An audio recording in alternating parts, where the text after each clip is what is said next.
Hey guys, tonight we begin with the floating nightmares, the Victorians politely called prison hulks. Giant wooden ghosts chained in the harbor, packed with convicts the government did not quite know what to do with. You stand on the deck, the air thick with tar, damp wood, and the kind of silence that means someone is definitely regretting their life choices. Lamps flicker, irons clink, and the tide keeps tapping the hull like it is trying to warn you about something. These ships were never meant to carry people for years. Yet here you are, stepping into a world that smells like salt, sweat, and questionable decisions. So before you get too cozy, take a second to gently tap that new hype button YouTube just added. It really does help little guys like me push through the algorithm. And be sure to like the video and subscribe, but only if you genuinely enjoy this strange little corner of quiet storytelling. Drop a comment with where you're listening from and what time it is for you.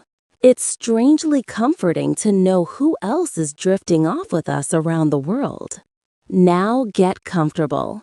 Let the day melt away, and we'll drift back together into the quiet corners of the past. You step onto the gangway, the old planks bending beneath your boots like they are already tired of your existence. The ship looms above you, a hulking mass of rotting timbers and peeling tar, groaning softly as if complaining about its new load of human problems. The line behind you shuffles forward, chains clinking in an uneven rhythm that sounds almost musical if you ignore the part where you are one of the instruments. The guards bark orders with the enthusiasm of men who stopped enjoying their jobs sometime around never. And you do your best to look compliant without looking terrified, which is harder than you expect. The smell hits next. A swirling cocktail of salt water, stale sweat, damped wood, and whatever dreams gave up down here decades ago. It creeps into your nose, wraps itself around your tongue, and settles in your hair like it has every intention of staying. You breathe shallowly at first, then reluctantly accept that air is not optional. The guards march you forward with the practiced boredom of people who have seen this scene so many times they could do it asleep, though you suspect some actually have. You step fully onto the deck, and the ship gives a long, low groan that sounds like it is judging you personally. Lanterns sway from hooks, their light trembling across warped planks and rusting fittings. Every creak feels like a warning, the sort of sound that says, "This vessel once sailed proudly into battle, and now resents being used as a floating storage box for society's unwanted." The paint has long surrendered, replaced by layers of grime, patches of rot, and carvings left behind by men with too many hours and too few coping mechanisms. Someone scratched a prayer into the rail. Someone else carved a name. And someone else tried to draw a bird but gave up halfway, which feels painfully relatable. The guards herd you toward the center of the deck. One of them taps a ledger with a small flourish, the closest thing to artistry you have ever seen in paperwork. He looks you up and down as though assessing whether you will survive a week, then jots something down with the confidence of a man who believes he is never wrong. You try to read his face to guess if he sees defiance or fear in your eyes, but he gives you the same look he gives everyone, the look of a man mentally categorizing livestock. Chains ring out around you, harsh at first, then gradually blending into the background until you barely hear them. The men beside you wear irons that glint dully in the lantern light, each link heavy enough to remind them of exactly where they stand. You can feel the ship tilting ever so slightly, bobbing with the harbor's slow pulse, and your stomach sways with it. One of the prisoners behind you mutters something that sounds like a prayer mixed with a complaint, which may be the most honest genre of communication on this vessel. A cold breeze snakes across the deck and slips under your collar, carrying with it the distant scent of shore. Somewhere out there, normal life continues. People buy bread, gossip with neighbors, and complain about weather instead of the structural integrity of their living quarters. You try to picture it, but the image feels fuzzy, like a memory borrowed from someone else. Before you even finish your first stumbling steps along the dim lower deck, a guard with a voice like gravel announces it proudly, as though the news should comfort you. This is not a warship anymore. It is a prison hulk, a floating warehouse for convicts. A solution cooked up by a government running low on space, patience, and apparently architectural creativity.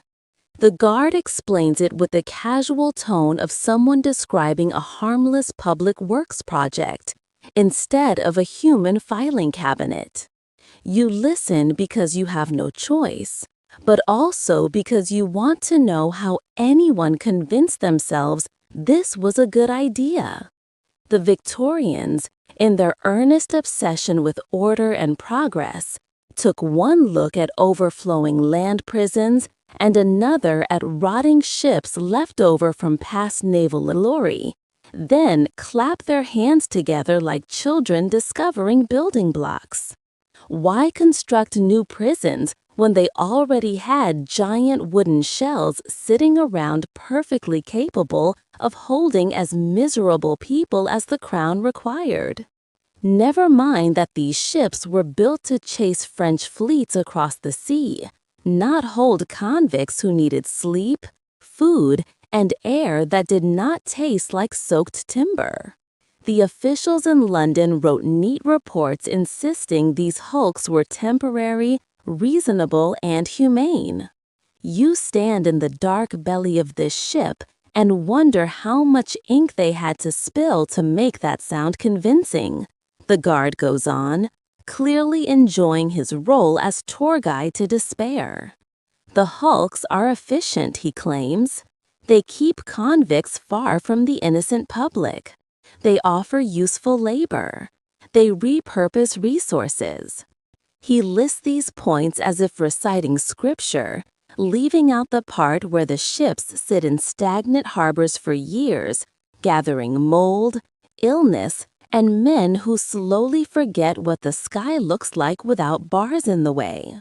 You picture a line of powdered bureaucrats nodding at each other across polished tables, congratulating themselves for solving a crisis with majestic frugality. If any of them stepped foot on board, they would probably faint before reaching the lower deck. You walk deeper, stepping through shadows that stick to the beams like old stains. The wooden ribs of the ship arch above you, coated with decades of tar, sweat, and whatever fuel keeps misery burning. Every plank whispers a little history. Once this vessel carried cannons, gunpowder, and sailors who dreamed of glory or at least a warm meal. Now it carries men and irons, stacked in tiers tighter than cargo. You imagine the ship sighing under the weight of this new purpose, wondering where everything went wrong, much like the men it now imprisons. Another guard explains the logic as if reading aloud from a manual written by someone who has never met another human. Hulks prevent escape because the surrounding water does the job for them. Hulks save money because they need no land. Hulks discourage crime because no one wants to end up on one. You stare at him, then look around at the dozens of prisoners packed shoulder to shoulder like an oddly surly collection of sardines, and think the government might have overestimated the deterrent effect. A few crimes might even be worth it compared to this. You ask nothing aloud because speaking invites attention, and attention on a prison hulk is rarely a prize. Instead, you absorb the information silently, letting it settle like dust in your lungs. This place exists because someone, somewhere, believed misery would build discipline, because someone else agreed, and because no one who mattered had to live here. And once the idea took hold, it spread faster than common sense ever could. As you continue forward, the ship rocks lightly, the water slapping the hull with soft indifference. The sound should be calming, but it only reminds you that there is no escape except through the harbor's cold embrace.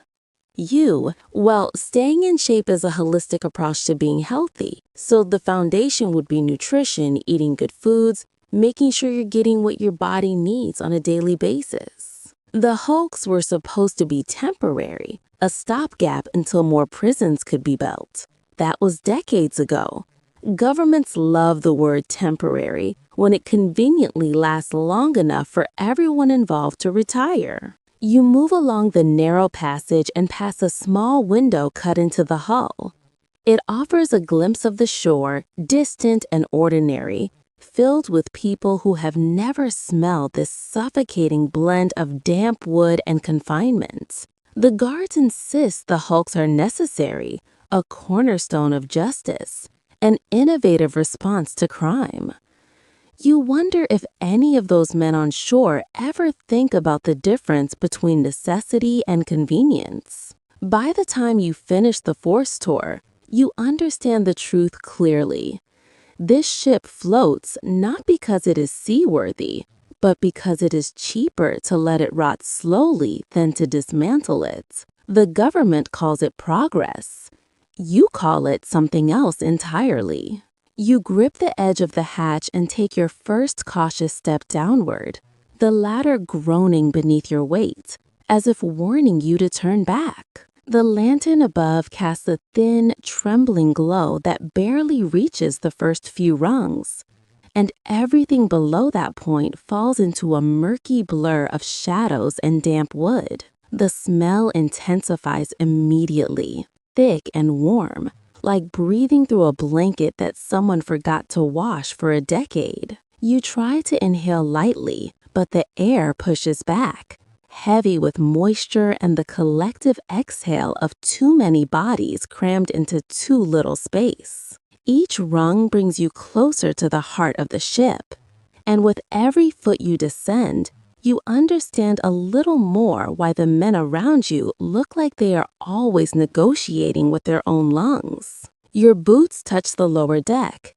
and the boards answer with a hollow thud. The lanterns here are spaced far apart, their light pale and exhausted, barely strong enough to carve narrow cones of visibility out of the gloam. Most of the deck lies in shadow, shifting shapes and silhouettes that move when men cough or turn in their sleep. The air feels trapped, like it has been passed around too many times and finally given up. Heat gathers low to the ground, hugging your ankles before slithering up your legs and settling in your chest. Breathing becomes a deliberate act, something you must remember to do, rather than something your body offers freely. You take a few steps forward, and the ship creaks underfoot with a long, mournful sigh. The sound vibrates through your bones, an old voice complaining about the constant burden of human presence. Your eyes adjust slowly,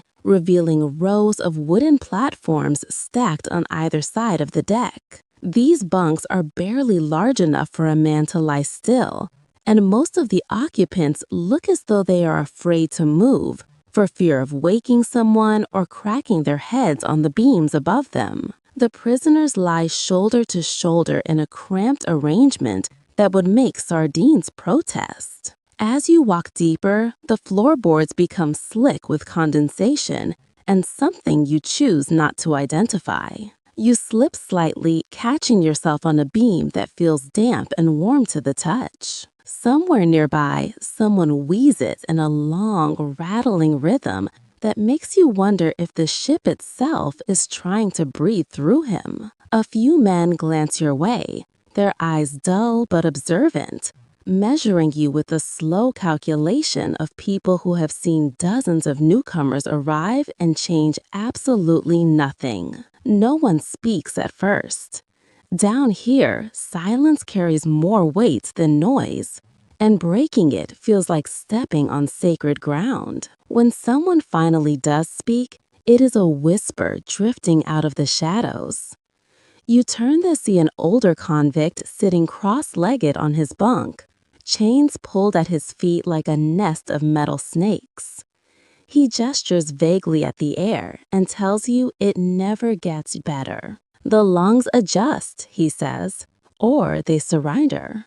He cannot remember which happens first, but he insists it hardly matters. His voice holds the calm certainty of a man who has been down here far too long. You want to ask how many years, but the question sticks in his throat. Weighted down by the heavy atmosphere, a guard passes through the row with a lantern, and the sudden flare of orange light reveals the crowded reality you heard about only in murmurs. Faces, dozens of them, watching from bunks like pale moons drifting in a fog of stale breath. The light glints off chains, off sweat, off the condensation clinging to the ceiling. The guard mutters about the heat building again, wipes his brow with a sleeve, then continues on his path without acknowledging a single human being. He is used to the air, or perhaps he has given up bargaining with it. Someone coughs behind you, a deep chest-shaking sound that echoes through the hull. It triggers another cough, then another, and soon half the deck is caught in a chorus of hacking that makes the lanterns tremble. When the coughing dies down, the silence that follows feels even heavier, like the ship is holding its breath, waiting to see who will inhale next. You take one more step, steadying yourself as the floor shifts beneath you.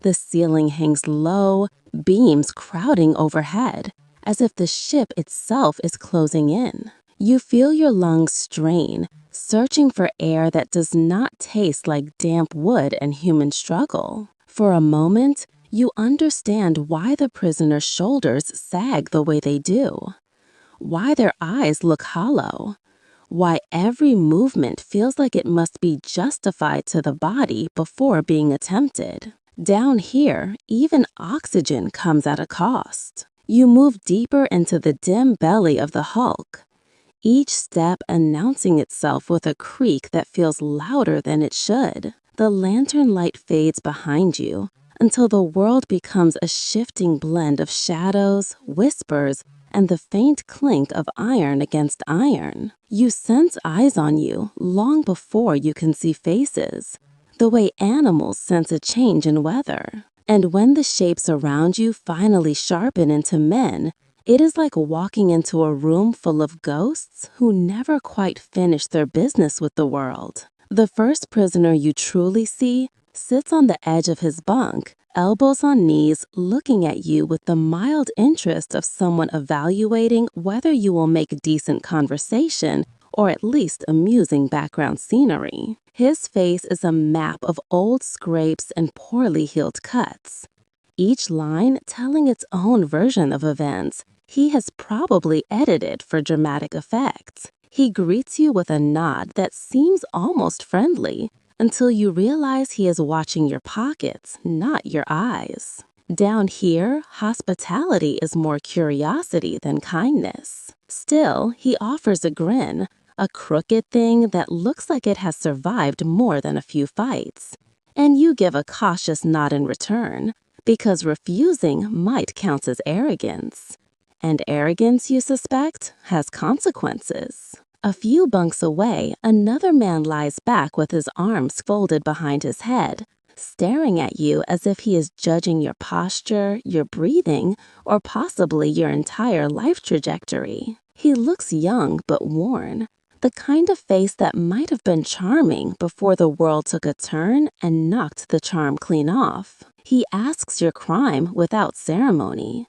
When you hesitate, he fills the silence with his own story, explaining how he was accused of stealing something he insists he never touched, unless you count looking at it too long. Around him, a few prisoners snicker, not because they doubt his innocence, but because innocence is a fragile currency on this ship, and no one here is wealthy. Further down the row sits the quiet one, a man carved from stomachs, eyes dark and heavy, hands chained neatly in front of him like he is attending a sermon designed for the hopeless. He watches you steadily, his expression unreadable, as though he is trying to decide whether you are harmless, troublesome, or simply passing through, like every miserable soul before you. When someone nearby nudges him and cracks a joke, he answers with a single sigh that says he has heard it all before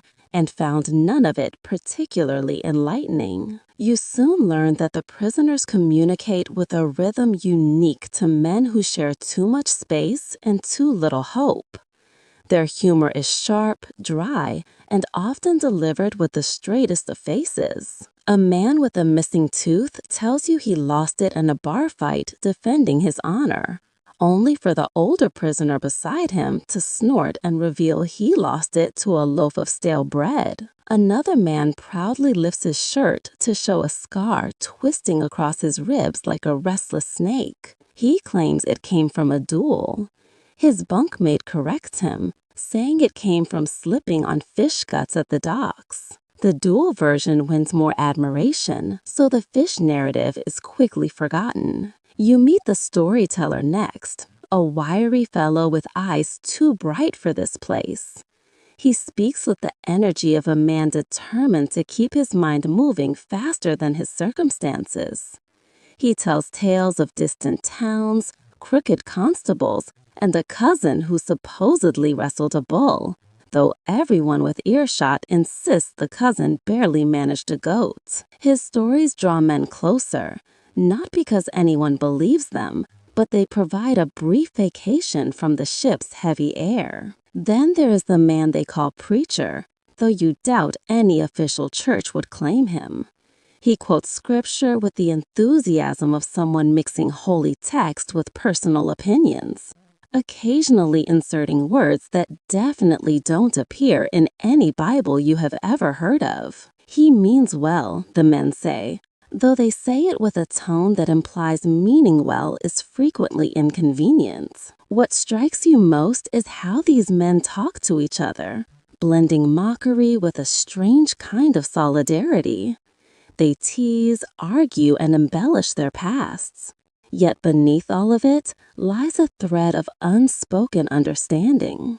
Every man here has been dragged by life, tossed in a direction he never planned, and pinned to this floating carcass of a ship. They know suffering intimately, and they meet it with humor, because humor is the only thing that has not yet been confiscated. One man pats the bunk beside him and tells you that everyone down here carries a story, though some stories grow taller with every telling. Another laughs and says stories cost nothing, but believing them might. You realize then that meeting the prisoners is less about learning who they were and more about understanding who they have had to become. These are men forged by misfortune, bound together by chains, and kept alive by jokes sharper than the blades they are forbidden to carry.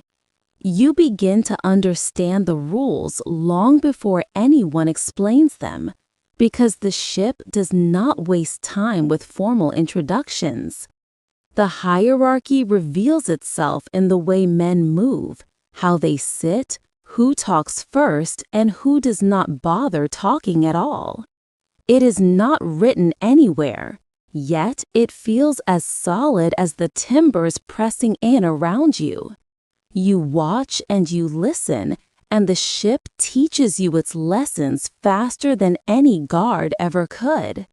The first rule becomes obvious the moment you enter the main sleeping deck. There are certain bunks you do not look at too long. Certain corners you do not wander into unless you want your day to end badly. A man near the center row sits with his back against the wall, chains resting on his lap like a pet he has trained. Nobody steps within arm's reach of him unless invited, and he pays for nothing in the quiet currency of favors. You learn his name quickly because others say it with the same caution you might use around a loose cannon rolling across a deck. He does not raise his voice. He does not need to. The space shifts around him like the ship itself gives him a polite berth. Then there is the man everyone calls cook, though he does not cook anything. He simply stands closest to the food bucket when it arrives and has declared himself in charge of distribution. The guards have not bothered correcting the situation.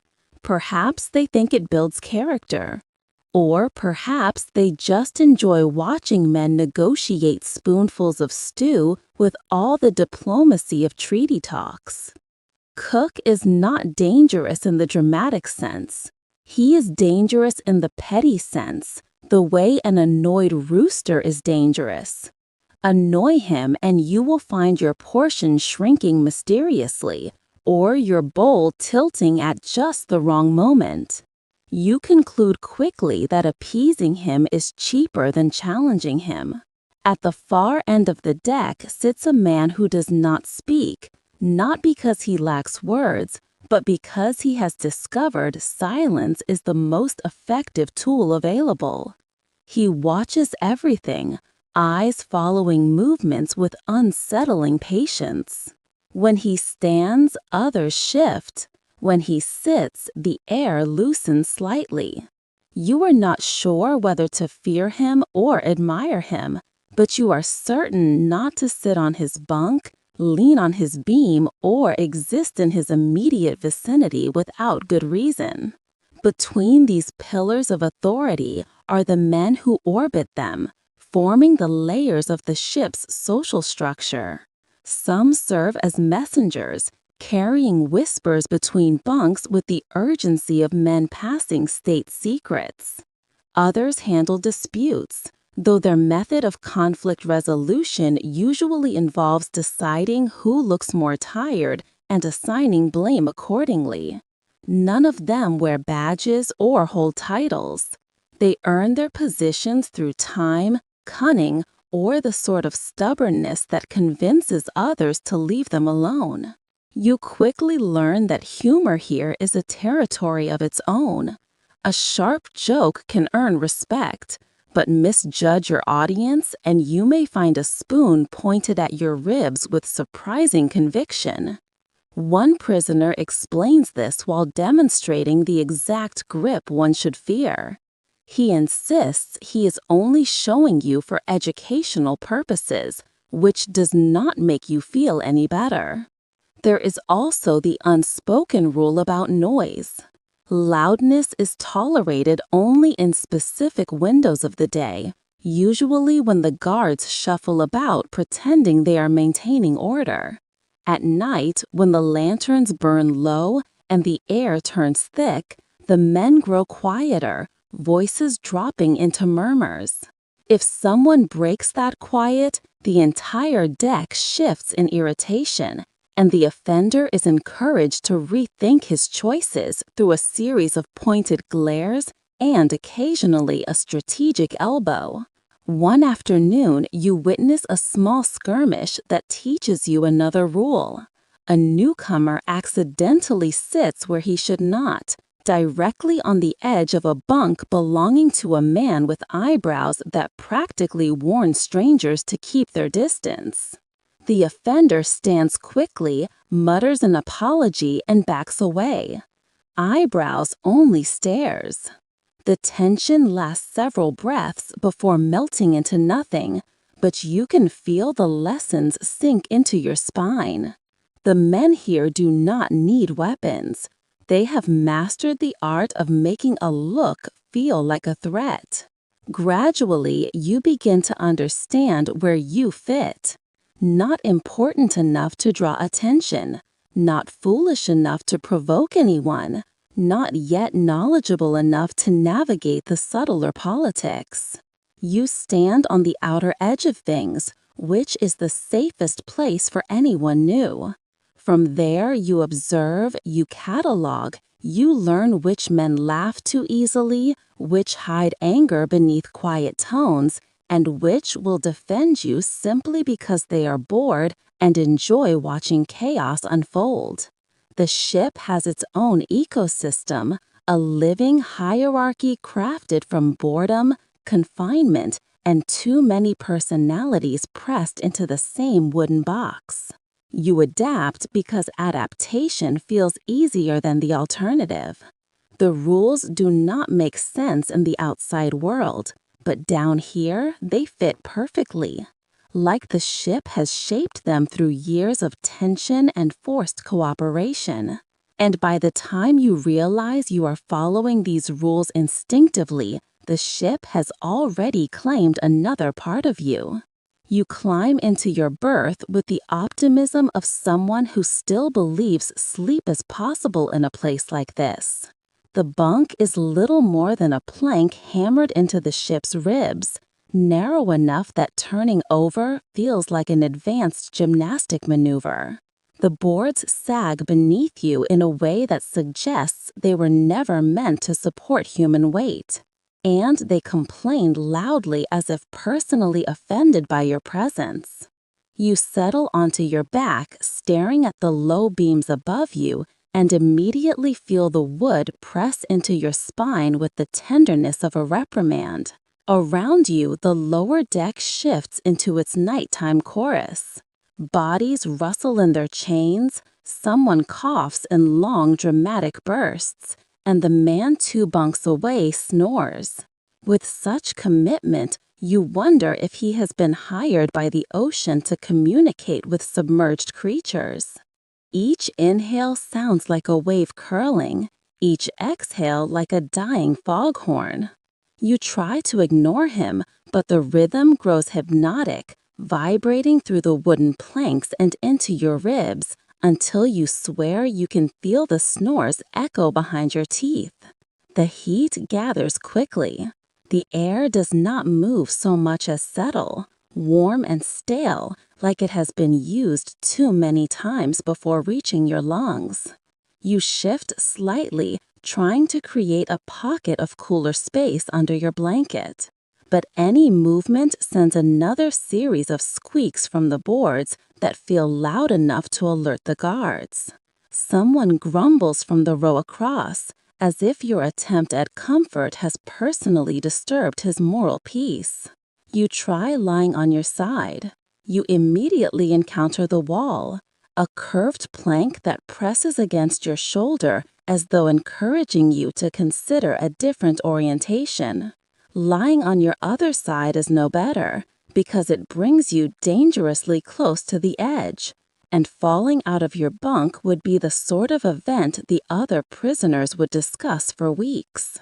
You lie still, holding your breath for a moment as if silence might trick your body into rest. It does not. A man somewhere in the dark begins muttering in his sleep, arguing with someone only he can see. Another prisoner answers with a sleepy curse. The bunks sway gently with the tide, each movement sending a soft creak through the deck that blends with the distant slap of water against the hull. You close your eyes and try to imagine being anywhere else. But the ship has a way of reminding you exactly where you are. A drop of condensation lands on your forehead, cold and indifferent, proof that even the ceiling is participating in the general discomfort. Your legs begin to cramp from the tight space, and you stretch them just an inch. This is a mistake. Your foot knocks the chain hanging near the foot of your bunk, and it rattles loudly enough to make someone grunt in annoyance. You whisper an apology out of instinct, though you are not entirely sure to whom you are apologizing. The snoring continues unwavering, a confident performance that suggests the man has never known shame. Eventually, your thoughts drift as the noises blend into a single relentless hum. You become aware of the smell, rising from the bunks below, a mix of damp clothing, sweat, and old wood that has soaked up more history than any living creature. It clings to you, settling in your hair, your shirt, your very sense of identity. You inhale cautiously, wishing for a breeze, a window, a merciful change in the atmosphere, but the air remains stubbornly thick. Someone shifts in the bunk beneath you, and the whole structure vibrates. For a moment, you think the ship itself might inhale, the way it groans and settles. You almost believe the Hulk is alive, and that it resents being used as a floating hive of restless men. You would resent it too if you were in its position. You close your eyes again and focus on the rhythm around you, the rolling tide, the chains settling, the distant voices of men trying to will themselves into sleep. The snores become background noise, the discomfort becomes familiar, and the warmth becomes something you can almost tolerate. Eventually, slowly, reluctantly, your body surrenders. Sleep here is not restful.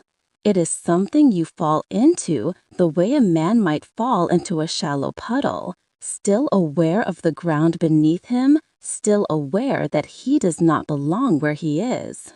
But it comes. And on a Victorian prison hulk, that counts as a small victory. The morning begins with a clang that jolts the entire lower deck awake.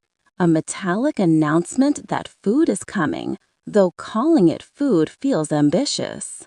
Men stir in their bunks, rubbing their eyes, stretching limbs stiffened by the night's cramped sleep, and preparing themselves for the daily ritual known as breakfast, though nothing about it resembles anything you once associated with that word. You follow the crowd as it forms a loose line, more of a resigned shuffle than an orderly queue.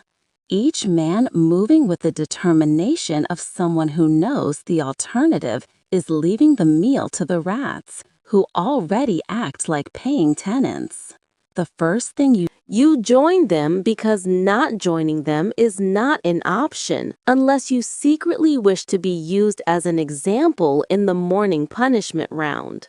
The routine is simple enough that even half-sleeping minds can follow it. Roll from your bunk, make room for the next man, avoid stepping on anyone who might stab you for the offense, and file into a line that moves with the slow determination of a funeral procession. You stand shoulder to shoulder with the others, each of you swaying slightly as the ship shifts beneath your feet. A guard inspects the line with the practiced boredom of someone who has long since stopped being surprised by anything human beings can do. Breakfast appears in its usual form, a repeat performance of the watery broth and brick-like bread. You swallow it without ceremony, already knowing the taste, already knowing that the next 9 hours will stretch ahead like a punishment devised by someone who found a regular punishment too gentle. The guard calls out the assignments, and the men peel off toward their stations. You hesitate only long enough to wonder how many days you have done this already before reminding yourself that counting days on a prison hulk is a surefire way to lose your mind. The first round of labor usually begins with hauling supplies across the deck or scrubbing the ship's surfaces until they shine exactly as century-old wood is capable of shining. You scrub with a brush so worn it looks like it is begging for retirement. The salt air stings your eyes. Your shoulders burn within minutes. Around you, men work quietly, each lost in thought or strategically conserving breath. A few manage jokes, though even the jokes sound tired, shaped by the understanding that laughter does nothing to dull the ache creeping into their arms. Eventually, a bell rings, a signal that labor has ended, which is technically true only because it heralds the beginning of punishment for whoever has earned it. Sometimes it is a man who talked back. Sometimes it is a man who slowed down too much. Sometimes it is a man who simply existed in the wrong place at the wrong time. You have already learned how to keep your eyes forward while this unfolds, not because you are cold-hearted, but because watching makes it harder to continue the rest of the day with whatever scraps of spirit you have left. Once the punishment ends, the next round of labor begins with no apparent acknowledgement of the intermission. You are sent to carry timber or shovel coal dust or move baskets of waste from one part of the ship to another. The tasks blur together until the motions feel automatic, your body moving because stopping would draw too much attention. Time stretches in odd ways here. An hour can last ages, while a full day can pass with the speed of one long, heavy breath you do not remember taking. At midday, the men receive another meal that resembles the first, possibly because it is the first, reheated and slightly thicker from evaporated water. You eat because you have learned that your energy must be rationed like a precious currency. The conversation during lunch is minimal, consisting mostly of sarcastic commentary about the ship, the guards, the government, and occasionally life itself. One man mutters he would rather be clinging to driftwood in the channel. Another agrees and says, at least driftwood does not shout orders. The afternoon brings more labor, often identical to the morning, as though the universe is reminding you that monotony can be its own form of punishment. You fall into the rhythm again. You tug ropes and lift crates and sweep and scrape. By now, your muscles have stopped complaining, settling instead into a resigned stiffness that feels like part of your skeleton. A guard walks by with the expression of a man who believes the ship would function better if everyone on it, including himself, were replaced by obedient pieces of furniture. When the final bell signals the end of the workday, the men gather in small clusters, catching their breath, stretching their backs, or sitting in silence with their arms folded over their knees. Reflection is not optional here. It arrives each evening like a familiar visitor, sitting beside you whether you invite it or not. Some men pray, some curse, some simply stare at the boards, their thoughts drifting wherever the tide of exhaustion carries them. Night comes late, dim and muffled. You crawl back into your bunk, feeling the ship creak as if it too wishes to lie down. The routine has settled itself into you, etched into your bones. Wake, labor, punishment, labor again, reflect, labor again, sleep. It is a loop without edges or landmarks. A loop you now move through as if it has always existed. You close your eyes, knowing that in a few hours the whistle will return and the pattern will begin all over again. The wake-up call arrives before your mind has fully returned to your body. A shrill whistle slicing through the stale air like someone decided noise alone could qualify as punishment.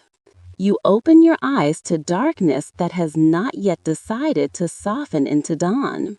And for a few suspended breaths, you wonder if you dreamed the ship, the chains, the endless labor. Then the cold creeps in through the thin fabric of your clothes, sharp and unapologetic, and reality settles around you with the familiarity of a rude handshake. The men around you groan, mutter, stretch, and blink at nothing in particular, each performing the same ritual of pretending to be awake while their souls lag several minutes behind. The guards stomp through the berth with their polished boots and polished expressions, the sort of expressions that say they have been awake for hours and resent anything resembling comfort in others.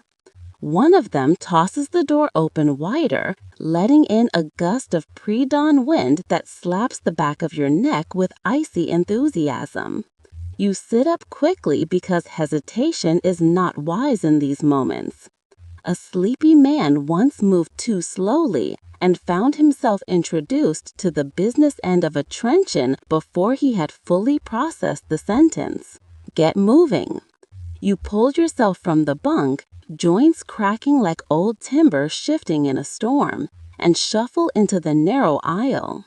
The line forms with the elegance of a herd of exhausted sheep, each man adjusting his shirt, rubbing his arms, and trying to look marginally alive. You file along with them, feet numb, breath fogging in the chill, and step toward the open deck where the muster takes place.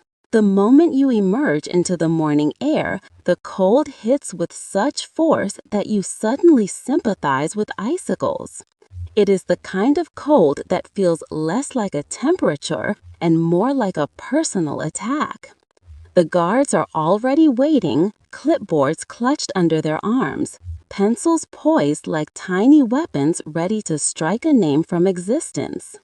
One guard clears his throat with theatrical displeasure, which seems unnecessary since no one here looks even remotely capable of joy. He barks commands and the men shift into lines, each one straightening their shoulders as though posture alone might convince the universe they are more alert than they appear. Names begin to echo down the deck. Each one is called with crisp impatience, and each man answers with whatever sound he can muster. Some give a half-hearted hear, others grunt. A few men's voices crack under the cold. When your name is called, you respond quickly, loud enough to avoid suspicion, but not so loudly that the guard decides you are showing off. The whole process feels like a strange performance, a play staged too early in the morning for anyone to remember their lines. As the list continues, you shift your weight from one foot to the other, trying to coax warmth back into your toes. The boards under your feet are cold enough to seep through the soles of your shoes, making you suspect the ship has been storing winter inside its bones for decades. The wind snakes through your clothes like it is searching for weak spots, threading icy fingers along your spine. Men shiver openly, their breath forming small white clouds that drift away as if even the air wants to escape. Guards pace up and down the rows, eyeing each prisoner with the bored scrutiny of someone who has seen the same miserable faces too many times. One guard thumps the clipboard against his palm as if contemplating using it as a disciplinary tool. Another jots down notes, though you suspect the notes consist mostly of comments like, "looks cold," "still alive," or "potential trouble if given an opinion."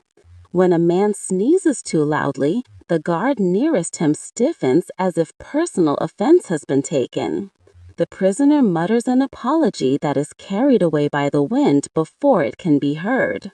You find yourself focusing on small details because thinking too deeply about anything else is a dangerous morning habit.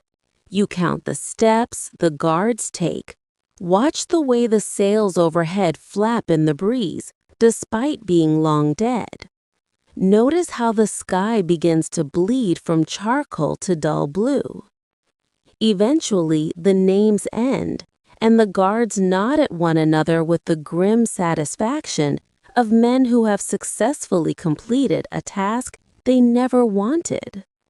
The muster is dismissed with a curt gesture, and the line dissolves as the men shuffle back toward warmth, or whatever warmth can be found here. You follow them, rubbing your arms and imagining what it must feel like to wake somewhere that does not try to freeze you into submission. As you step below deck again, the cold loosens its grip, though not enough to forget it. The morning muster is over, but the day has only begun, stretching ahead with the predictability of a story you would never have chosen. Still, there is a strange comfort in the routine. Even if the routine is built from frost, fatigue, and the sound of guards taking attendance like disappointed schoolmasters, the ship cakes overhead, settling into the day. You breathe out once, twice, waiting for your body to thaw, and then join the others as the next part of the endless cycle begins. The guards do not need to shout for you to understand what comes next. The moment muster ends, the air on deck shifts from cold stillness to the restless shuffle of men preparing for another day of work that feels less like labor and more like a prolonged government-issued apology for your continued existence. You file into the work gang with the others, each step accompanied by the faint rattle of chains brushing against the boards, a sound that has already become a sort of background music to life aboard the Hulk.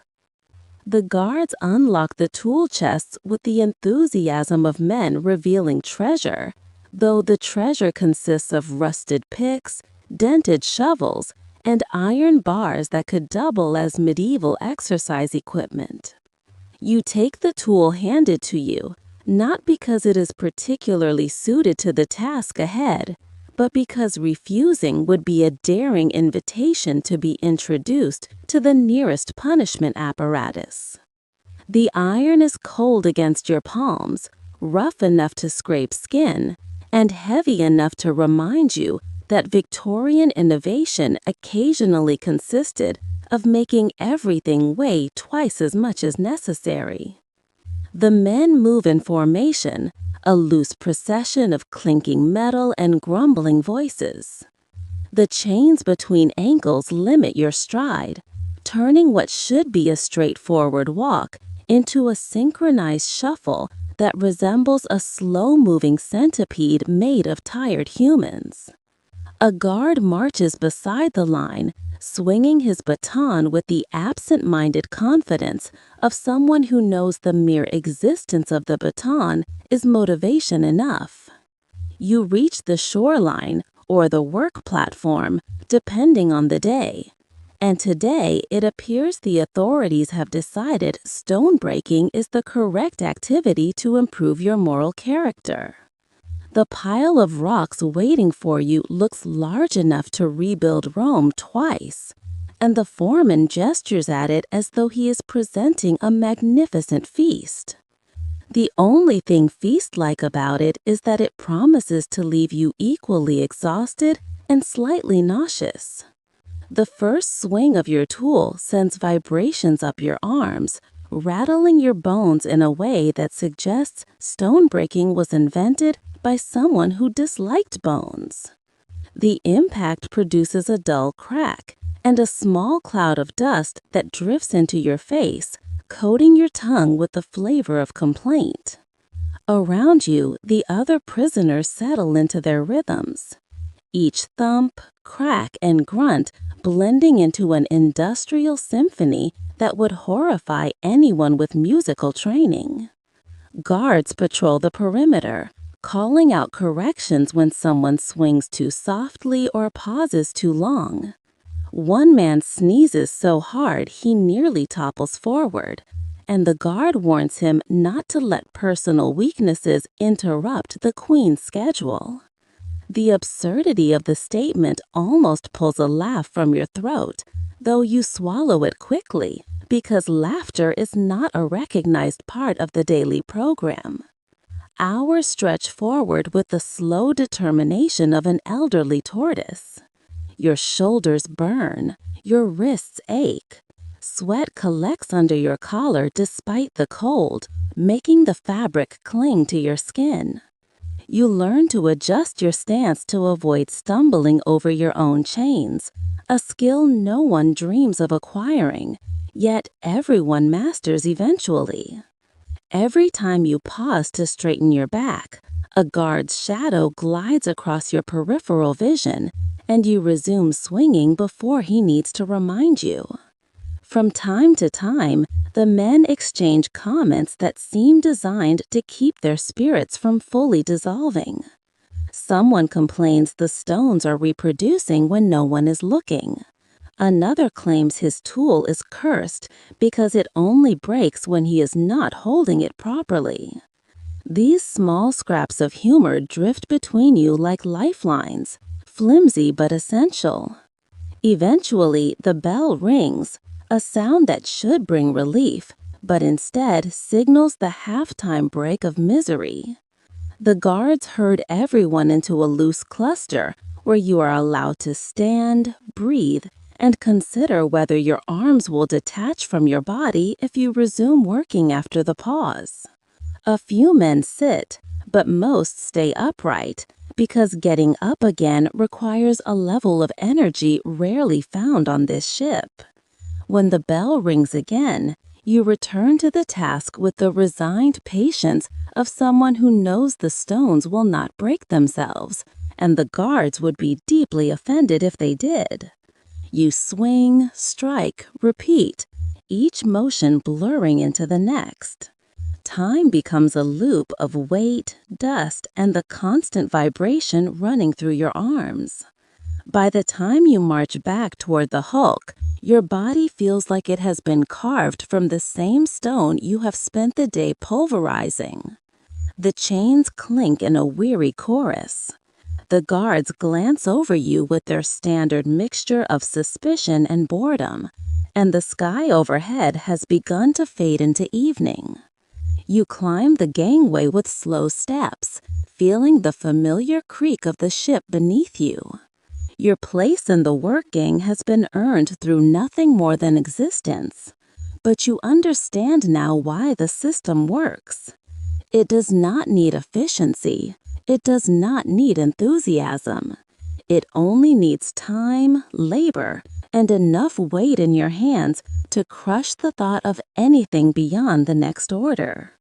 You breathe out once, tasting dust, salt, and the faintest hint of determination.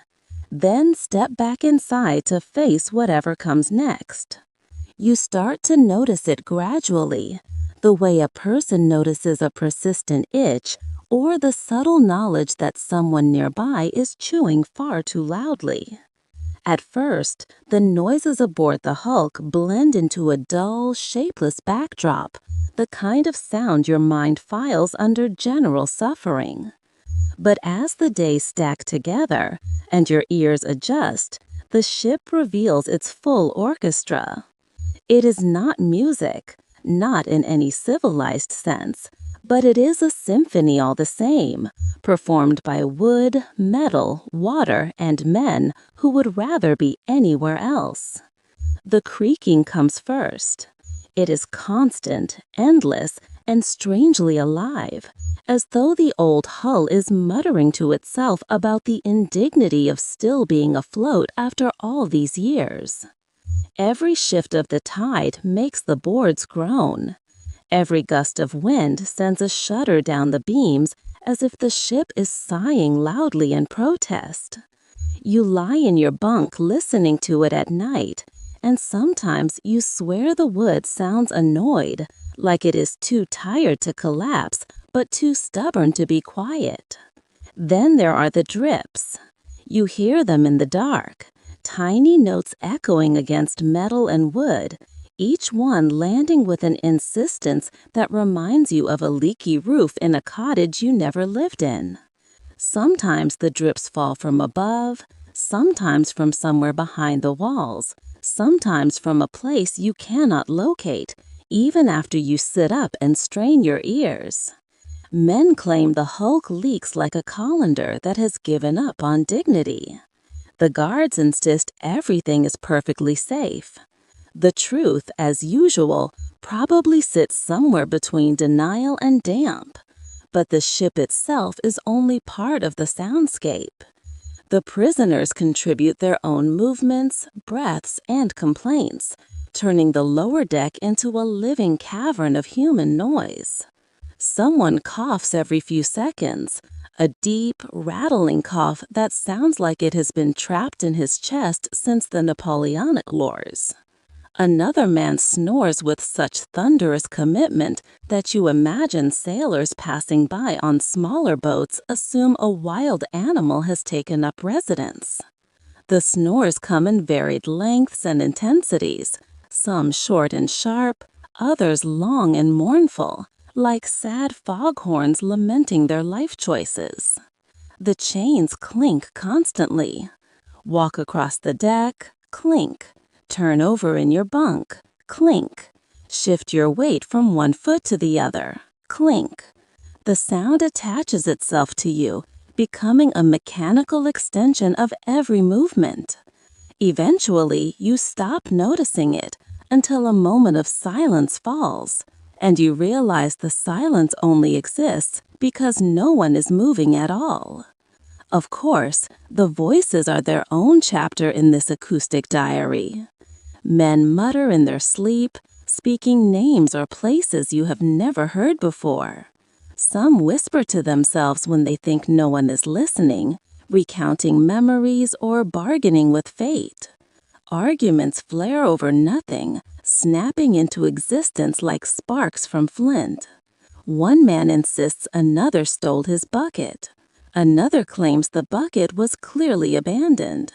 Someone else offers an opinion no one asked for, usually resulting in a collective demand that he stops speaking immediately.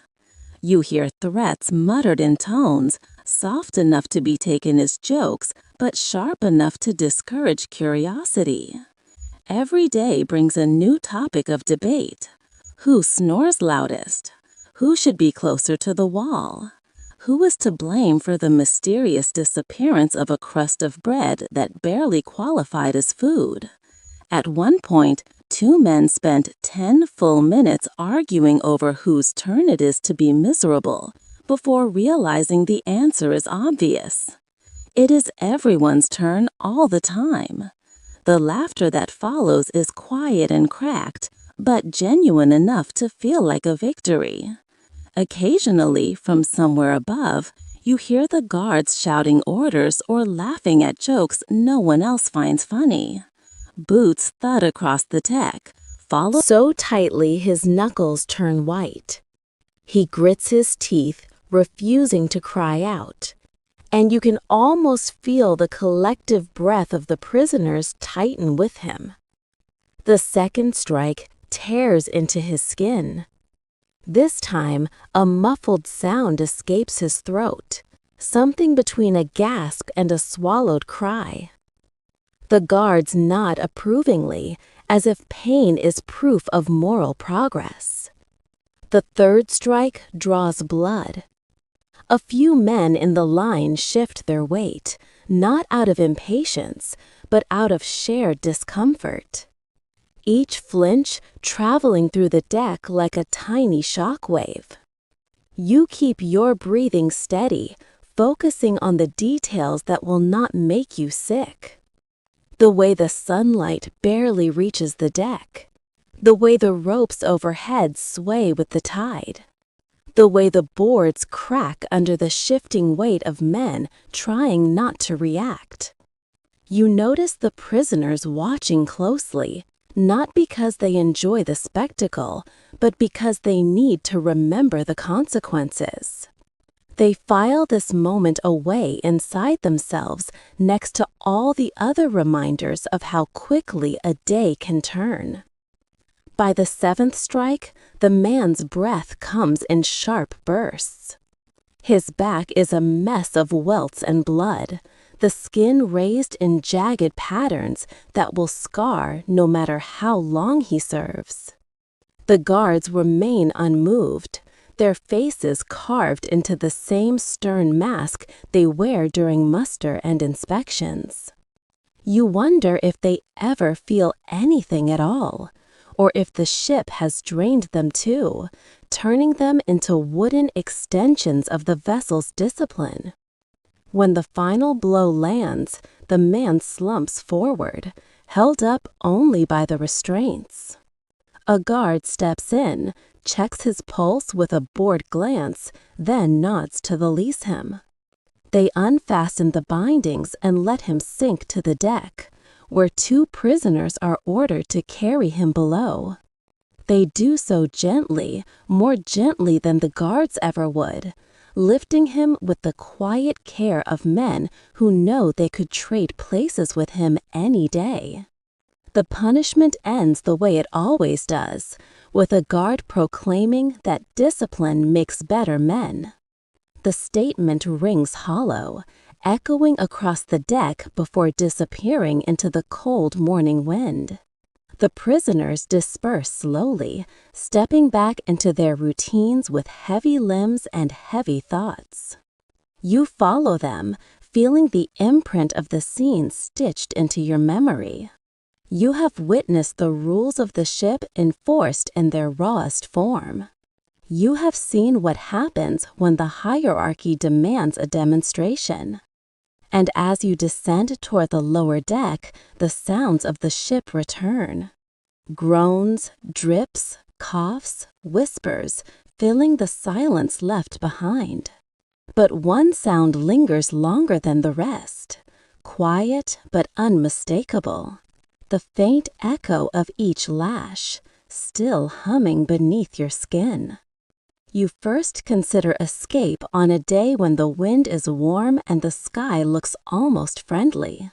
The sort of day that tricks a tired mind into believing in miracles.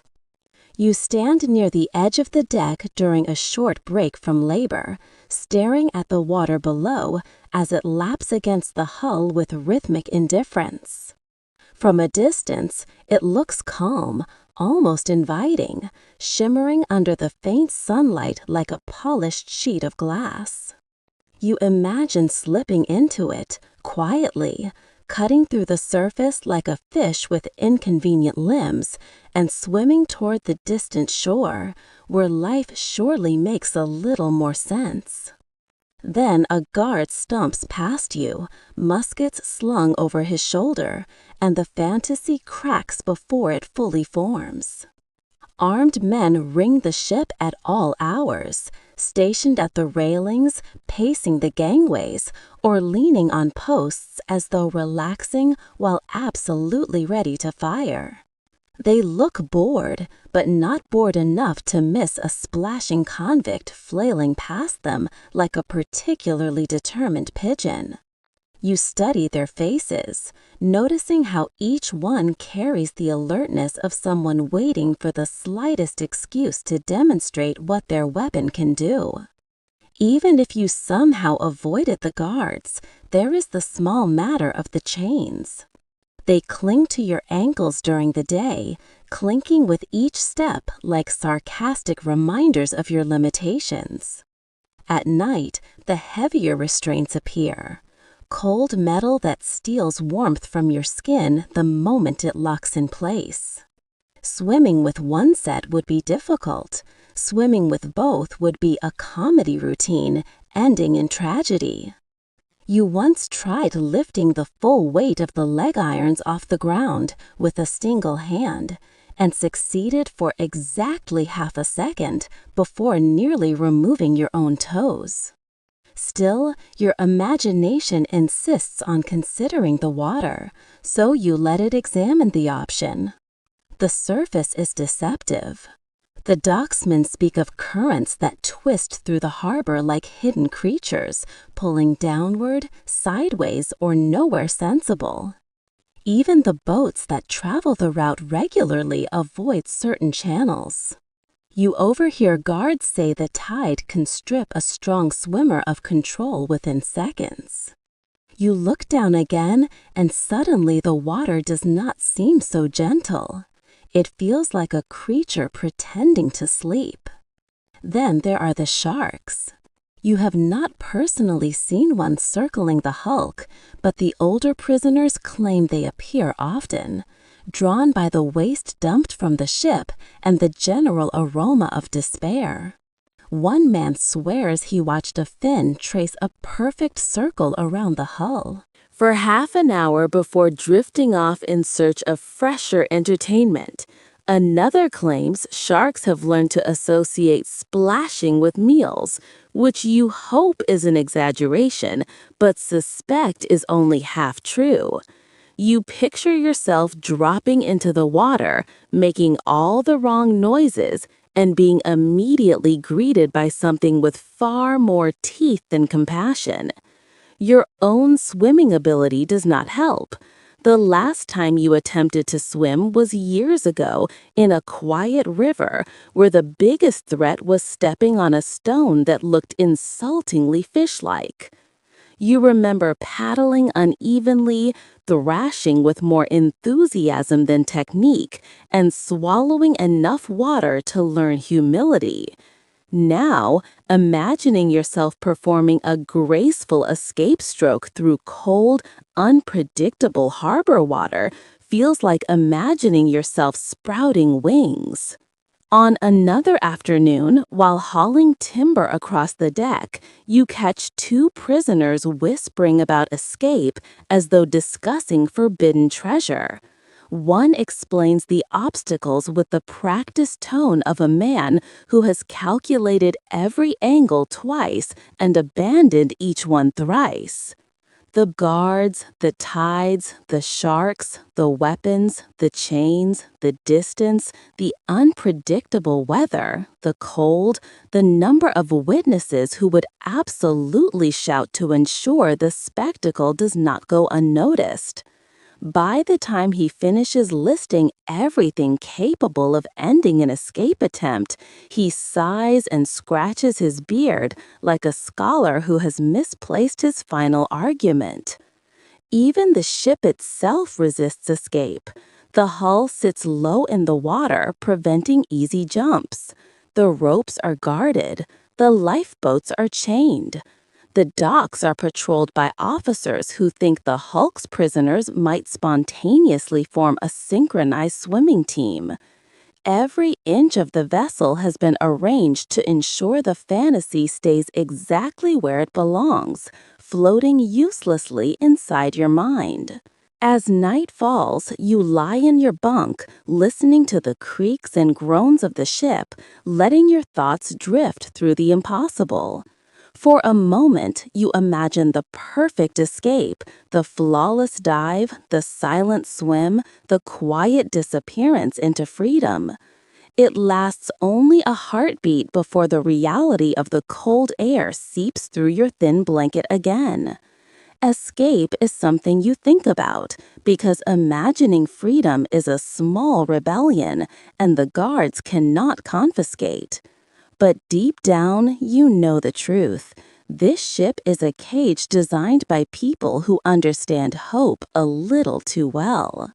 You meet the prison surgeon on a day when your shoulder aches too sharply to ignore, a deep, grinding pain that began during the morning's labor and refused to loosen its grip.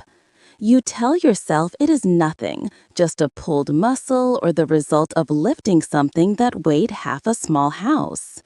But the older prisoners notice the way you cradle your arm, and one of them, with the blunt honesty of a man who has seen too many others hobble themselves into worse trouble, tells you that if you do not report it, the guards will assume you are slacking, so you allow yourself to be herded toward the surgeon's corner of the ship, a place the men speak of in low tones, somewhere between fear and dark amusement.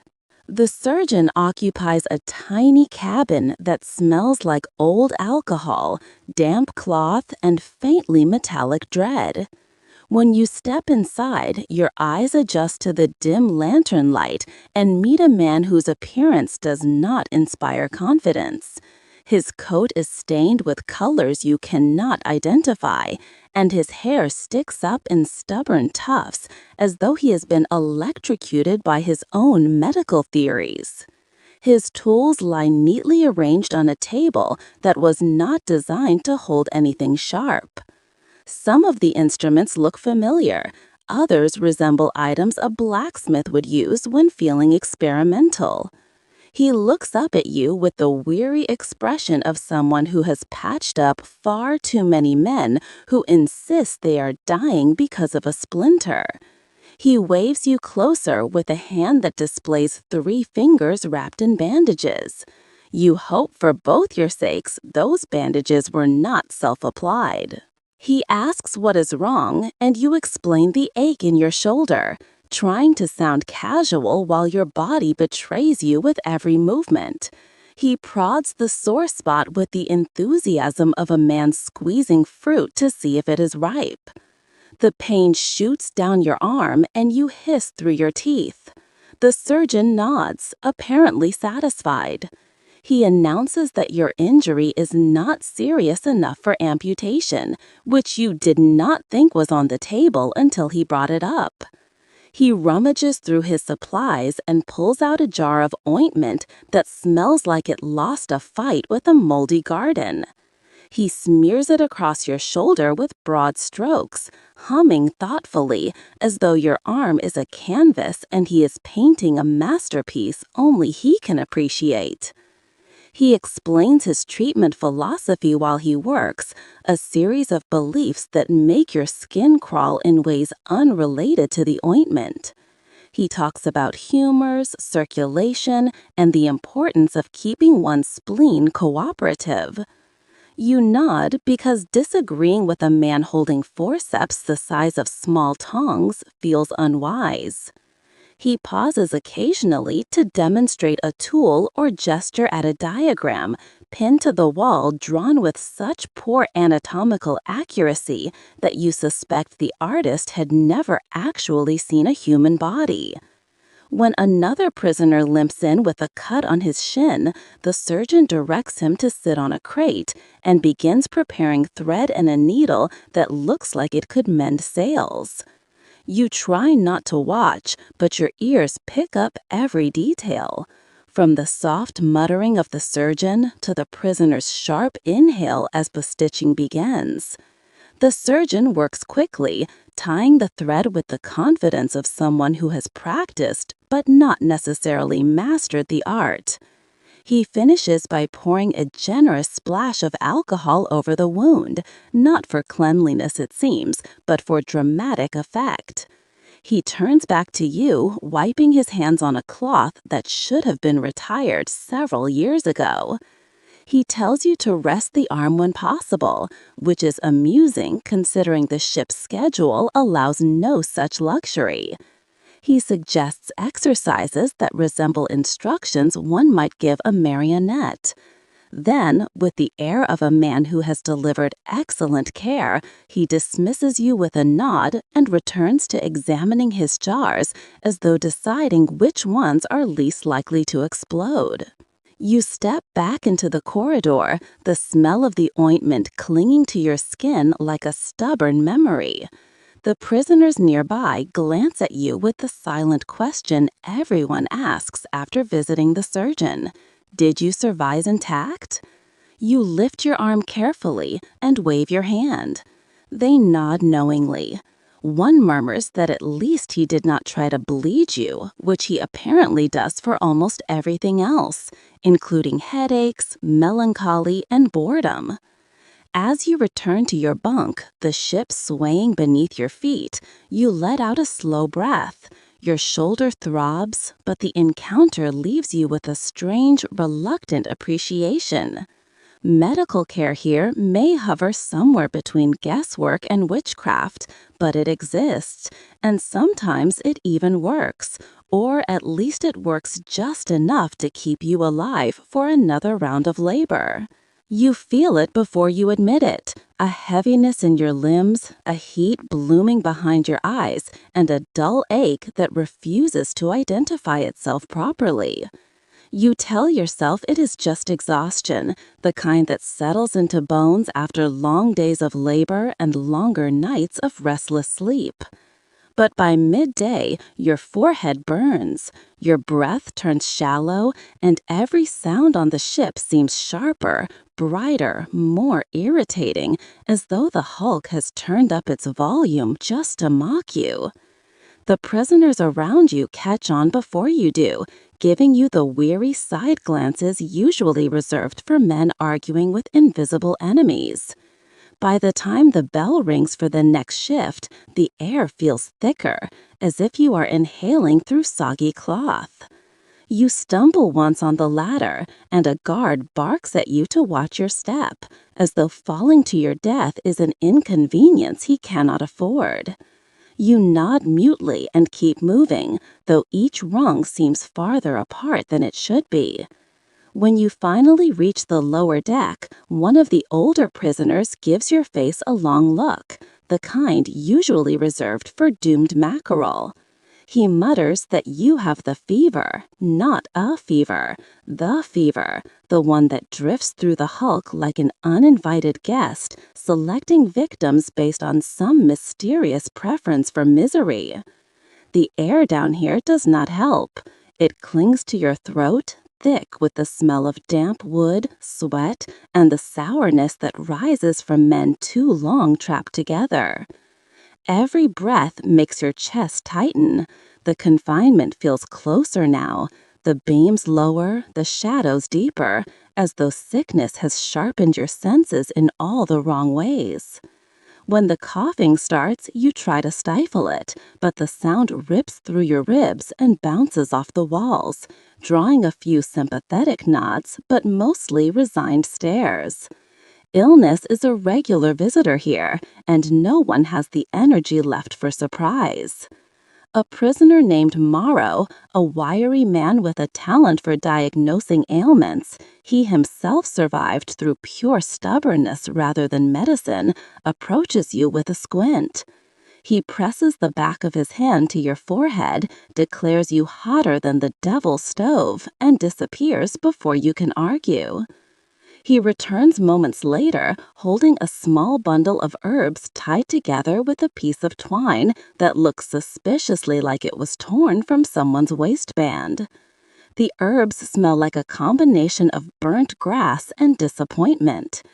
You stare at the bundle, then at him, hoping he is joking. He is not. You chew. The taste hits immediately, bitter, earthy, and aggressively hostile. It settles on your tongue like a punishment for every poor life decision that led you here. You gag, but Morrow taps your shoulder sternly and tells you to keep chewing unless you want to end up in the surgeon's hands again. That threat alone is enough to make you swallow the mixture in clumps, each bite worse than the last. Your stomach makes an unhappy sound, as though preparing paperwork to file a complaint. Your fever builds as the hours crawl by. Sweat beads along your hairline, trickles down your spine, and soaks into your thin shirt until the fabric clings like damp seaweed. The deck beneath you shifts in rhythms you cannot predict. Sometimes it feels like the ship is breathing too quickly. Sometimes it feels like the boards are tilting at angles they have no business tilting. You close your eyes, but the darkness spins faster than the light. The guards, unsurprisingly, show no sympathy. When you falter during labor, they prod you forward, telling you fresh air will strengthen you, which is difficult to believe since the air feels more poisonous than curative. One guard mutters something about lingering, a word that sounds too fancy for the situation, and you briefly consider passing out just to demonstrate your commitment. When the workday ends, the prisoners guide you back to your bunk, steadying you with quiet grunts of effort. Marrow produces another concoction, a liquid this time, brewed from herbs that smell even worse than the ones you chewed. He insists it will sweat the sickness out. The drink tastes like boiled despair with a hint of moss. Your tongue goes numb halfway through, which he considers a sign of success. You curl into your bunk, the boards hot against your back, your breath shallow and uneven. Around you, the ship's familiar noises continue. Cacks, drips, coughs, whispers. But they blur together into something distant, a soundscape softened by fever and fatigue. The shadows shift as lanterns sway, casting thin stripes of gold across your face. At some point during the night, you wake to the sensation of cold air on your skin, a relief so sharp it steals your breath. For a moment, you cannot tell if the fever has broken or if your body is simply too exhausted to maintain it. You exhale slowly, tasting the bitter medicine still clinging to your tongue. You are not well yet, but you are no longer sinking. And on a ship where illness can sweep through the berths like a tide, that small victory is enough to carry you into morning. You start by watching them the way you watch storm clouds, cautiously, curiously, and with the quiet understanding that their moods can change the entire atmosphere of the day. The guards are everywhere, leaning against rails, pacing the gangways, hovering near the hatch. Each one carrying enough authority to ruin your afternoon with a single sentence. At first, they all look the same, uniforms stiff from salt and routine expressions carved into that stern shape. People adopt when they think responsibility makes them important. But as the days unfold and you grow accustomed to the Hulk's strange rhythms, their differences begin to surface. Some of them are petty tyrants, men who seem to have woken up one morning, glanced at their reflection, and decided their life's purpose is to make small things difficult. They shout for the sake of shouting, correcting posture, tone, movement, even breathing if it sounds too confident. One guard scolds a man for stepping out of line by half a shoe length. Another demands you pick up a dropped tool more respectfully. Though you are not entirely sure what respectful tool lifting looks like. These guards thrive on the smallest victories, the kind that only exist because no one here is allowed to argue. Then there are the bored veterans, older men who have clearly seen more than they requested from life. They pace slowly, boots thudding against the deck in the rhythm of long habit. Their eyes drift rather than focus, as though they are looking past the prisoners, past the ship, past the harbor itself, toward memories they would rather not revisit. They do their jobs, but with the heavy disinterest of someone performing a chore for the 1,000th time. These are the guards who sigh before giving an order, as though apologizing internally for the inconvenience of existing. One of them carries a pipe he never lights. Another keeps a small notebook tucked into his pocket, occasionally scribbling something you suspect has nothing to do with prison records. Their commands come less sharply. Their punishments are rare and usually reluctant. You watch one instruct a man to lift a crate again, slower this time, and the entire exchange feels more like a weary parent than a prison officer. They are not kind exactly, but they are tired enough that cruelty takes too much effort.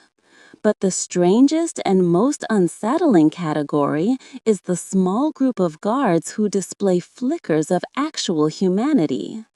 They do not advertise it. In fact, they try very hard to hide it behind the official mask worn by every officer on the ship. But you see it in the way one guard clears his throat awkwardly before handing a sick man a cup of clean water.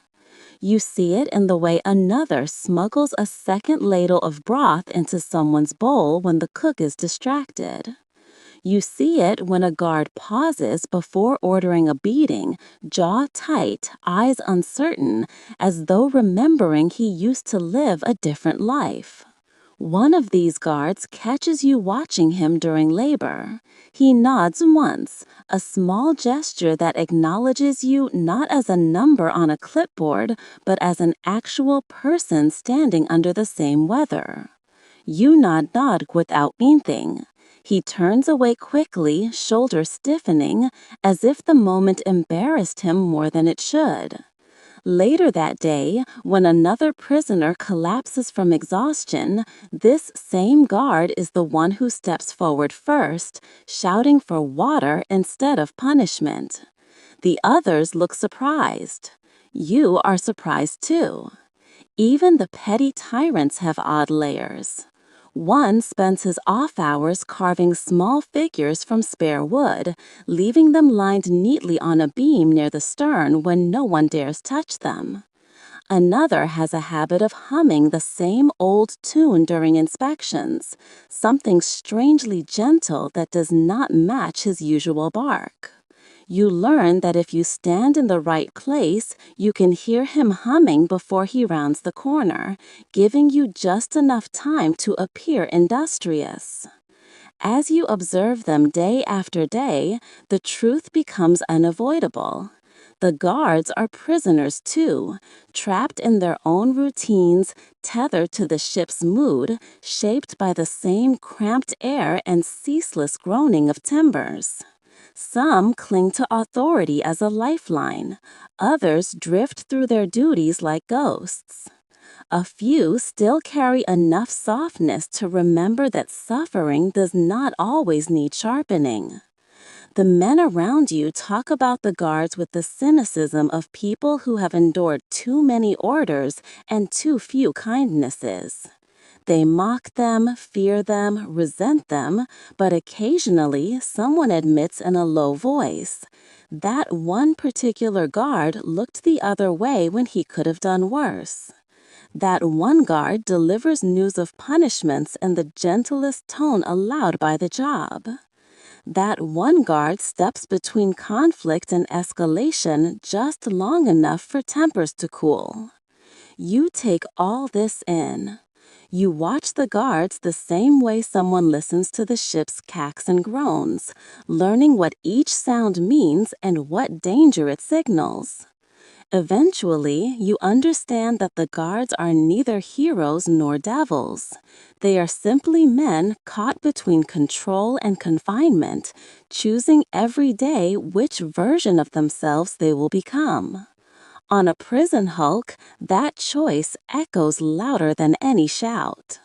You learn about the black market the same way you learn most things on the hulk, by accident, by observation, and by the faint hope that asking questions will not get you stabbed with something improvised. It begins with a whispered exchange near the bunks one evening. Two prisoners leaning in close, voices low and cautious, hands moving with that quick, secretive precision you usually see in street magicians or men picking pockets. You do not intend to eavesdrop, but noise carries strangely in the lower deck, and soon you realize you are overhearing a negotiation involving half a crust of bread, a twist of tobacco, and a promise so vague it might as well be smoke. Curiosity gets the better of you. Over the next few days, you keep your eyes open. You notice the subtle signals, the carefully guarded glances, the way someone taps twice on a beam before slipping something into a sleeve. You begin to realize that trade here works on a system older than the ship itself, built not from coins or paper, but from desperation, scarcity, and whatever a clever man can hide in his shoe without limping noticeably. Tobacco is the reigning currency. Even men who don't smoke hoard it because someone else always will. A twist of the stuff can fetch anything from an extra ladle of broth to a bunk closer to the wall where the drafts are slightly less personal. You see a man trade a tiny scrap of tobacco for a stitching job on his torn shirt. You see another hand over a larger twist in exchange for someone else taking his turn scrubbing the latrine buckets. The negotiation looks solemn, almost ceremonial, and you suspect both men will remember it for years because the smell of tobacco lingers longer than most friendships down here. Bread is the next valuable item. Not fresh bread, of course, since such a luxury would cause a riot, but the hardest, driest chunks that rattle like stones and can be used as currency, tools, or possibly blunt weapons. Some prisoners shave crumbs off their rations and hide them inside their bedding, building tiny reserves they guard more fiercely than gold. You watch one man trade a corner of his bread for a scrap of charcoal. Later that night, he uses the charcoal to draw a small picture on the wall beside his bunk. Some little memory from home, crooked and smudged, but treated with reverence. You decide, then, that value aboard the Hulk has nothing to do with logic. Favors, though, are the true powerhouse of the black market. They move quietly, passed from man to man, accumulating interest like silent debts. You see a prisoner slip a bucket of clean water towards someone who helped him during muster weeks ago. You hear rumors of a man who knows how to loosen chains ever so slightly. Not enough to escape, but enough to sleep without bruising. Another man keeps track of which guards enjoy small flattery, and he trades that knowledge like a precious metal. The funniest part is that no one ever states the favors aloud. Not entirely.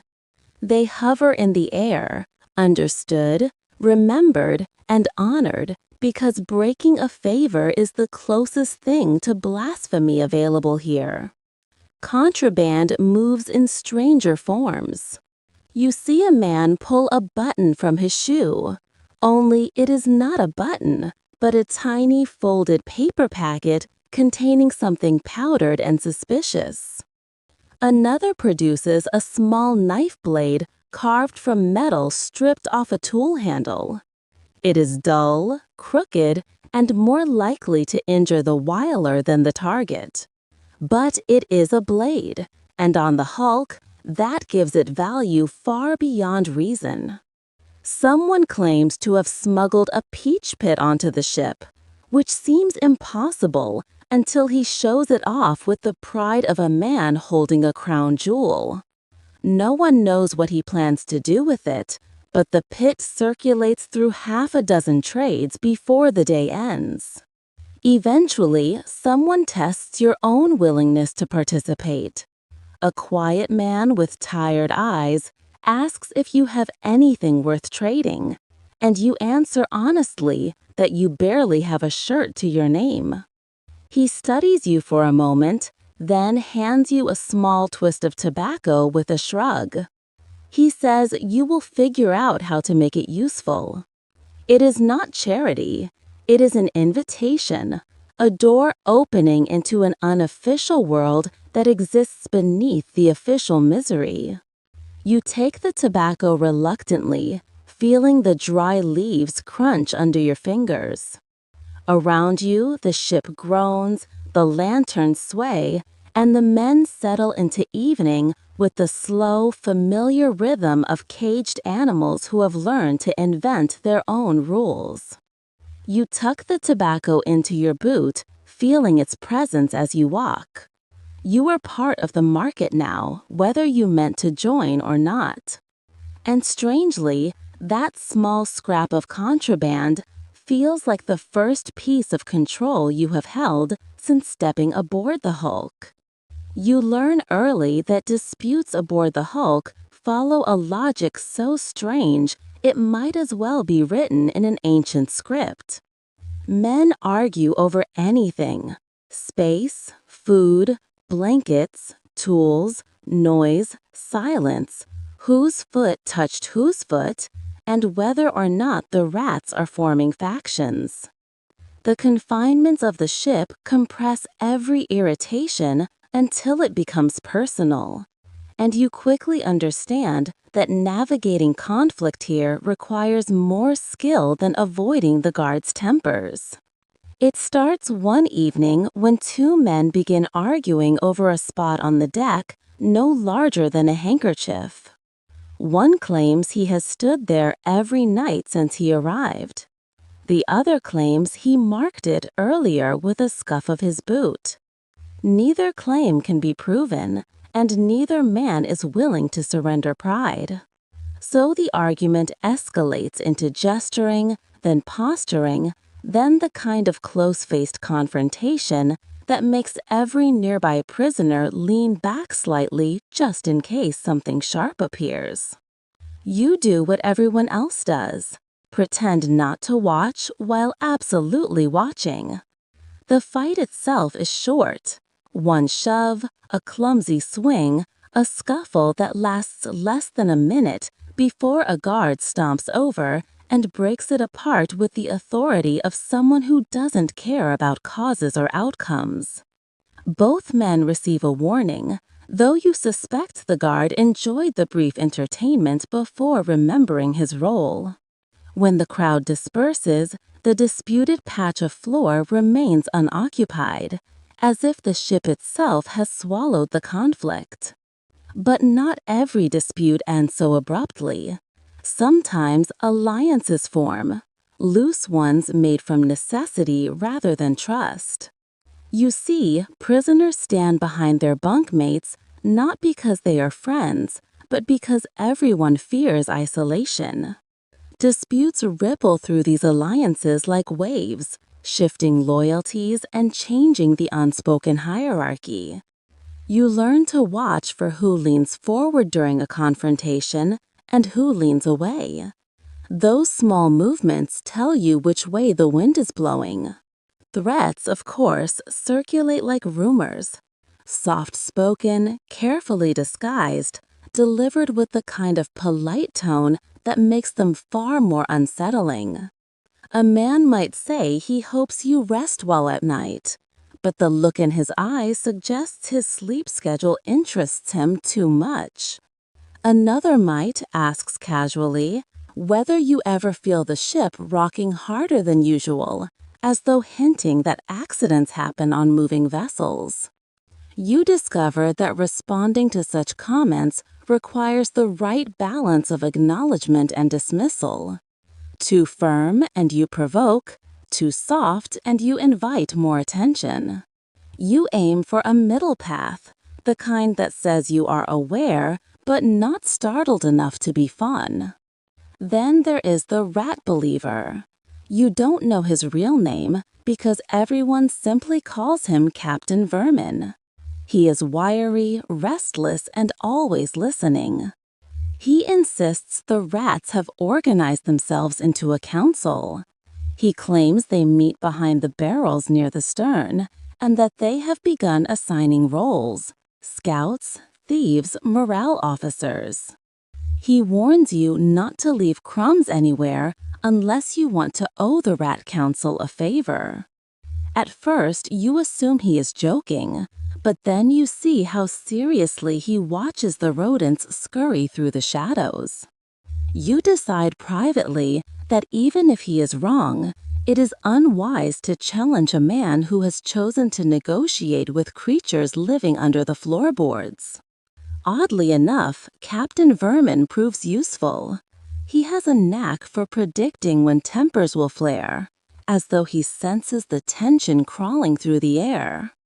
He tells you to avoid a certain corner one afternoon. Later, you hear the familiar thud of fists in that exact spot. He advises you not to sit beside two men during supper. They argue minutes later, one accusing the other of taking an extra spoonful. You begin to wonder if the rats truly are communicating with him, or if he simply pays more attention than most. Over time, you learn to navigate the disputes yourself. You adopt the posture most men use, relaxed enough to appear unthreatening, but alert enough to respond if someone grows uncomfortably close. You avoid stepping on toes, literal or metaphorical. You learn that apologies are valuable only when timed correctly, and silence is often the safest contribution to any argument. You master the art of diverting conversations, offering small distractions, or pretending to misunderstand questions that feel like traps. Sometimes you witness moments of surprising restraint. A man lifts his fist as though ready to strike, then lowers it slowly when another prisoner touches his arm. Another steps back from a confrontation when he notices a guard turning his head, unwilling to lose privileges over pride. These moments remind you that survival is not just physical here. It is mental, emotional, and communal in strange knotted ways. By the time you settle into your bunk that night, you understand that disputes on the Hulk are inevitable, woven into the cramped life you share with too many men and too few comforts. Conflict exists the way the ship cocks, constant, shifting, alive. But somehow in the crowded chaos, you also discover the quiet skill of keeping your footing, choosing your words, and avoiding battles that cost more than they gain. And, if all else fails, you remind yourself of Captain Vermin's motto, spoken in a whisper like a secret blessing. Always know where the rats stand. You begin noticing the ship's culture in the small things first, the tiny habits men repeat without thinking, the rhythms that emerge when enough people share too little space. It grows naturally like moss on damp wood, shaped by boredom, survival, and the strange need for meaning. In a place where everything feels stripped bare, at first you assume everyone is simply trying to stay sane. But as days fold into weeks, you realize the Hulk has developed its own customs, jokes, rituals, and even an unspoken code of behavior that no one can remember learning. Yet everyone somehow follows. The jokes are the easiest part to recognize. Humor here functions less like entertainment and more like oxygen. Someone cracks a one-liner about the bread being so hard it might file a man's teeth down. Someone else claims the surgeon once tried to treat a headache by yelling at it. The laughter that follows is rarely loud, never unrestrained, but it spreads in waves, small bursts that break the monotony. You learn quickly that humor aboard the Hulk leans heavily on shared suffering, a sort of grim camaraderie that makes even the most miserable tasks feel slightly less crushing. If the joke is dark, it earns deeper laughs. If it is absurd, it earns the biggest ones. But the rituals are stranger. Some are practical, born from necessity. Every man checks his bunk boards with his foot before lying down, testing for rot or loose nails that might turn sleep into a medical event. Others tap the beam above their heads twice before lights out, claiming it keeps nightmares away. You adopt the tapping ritual without admitting why. telling yourself it is simple habit, even though you know better. In a place where control is scarce, rituals are anchors. Mealtime carries its own customs too. The cook has established a rule that no one speaks while the ladle is in motion. Silence, he claims, keeps the stew from turning on you. It makes no sense, and you want to challenge it, but every man obeys automatically, as though words during serving might summon some lurking curse. Their faces softened by flickering light. One night, a younger man recites a tale about a convict who charmed a guard by teaching him a song from home. The story ends with a guard helping him escape into the night. The listeners groan, calling it nonsense, but they ask him to tell it again 2 nights later. Hope, even when fictional, is a rare and valuable resource. Sometimes you contribute tentatively at first. You describe a memory from your childhood, a story so simple you expect no one to care. But they listen. They nod. One man chuckles at a detail you nearly omitted.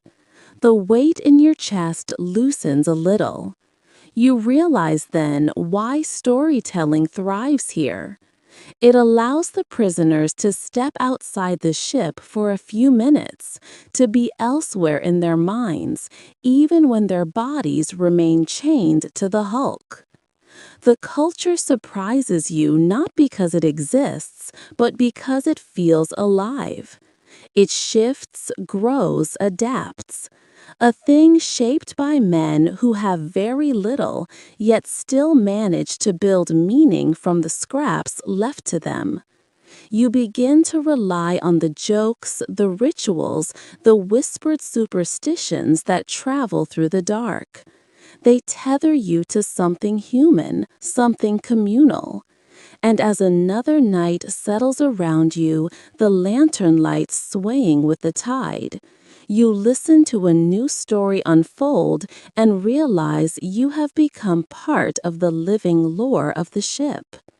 Another thread woven into the strange tapestry that holds the hulk together. You learn very quickly that weather aboard the hulk is not something you experience so much as something you endure. It announces itself in creaks, in shudders, in the uneasy way the ship seems to tense like a living creature bracing for impact. You have felt bad weather before, but land weather behaves differently, politely even. On land, storms rage outside your walls. Here, they crawl straight through them. The first storm you encounter arrives without ceremony. One moment, the harbor sits in a moody gray hush.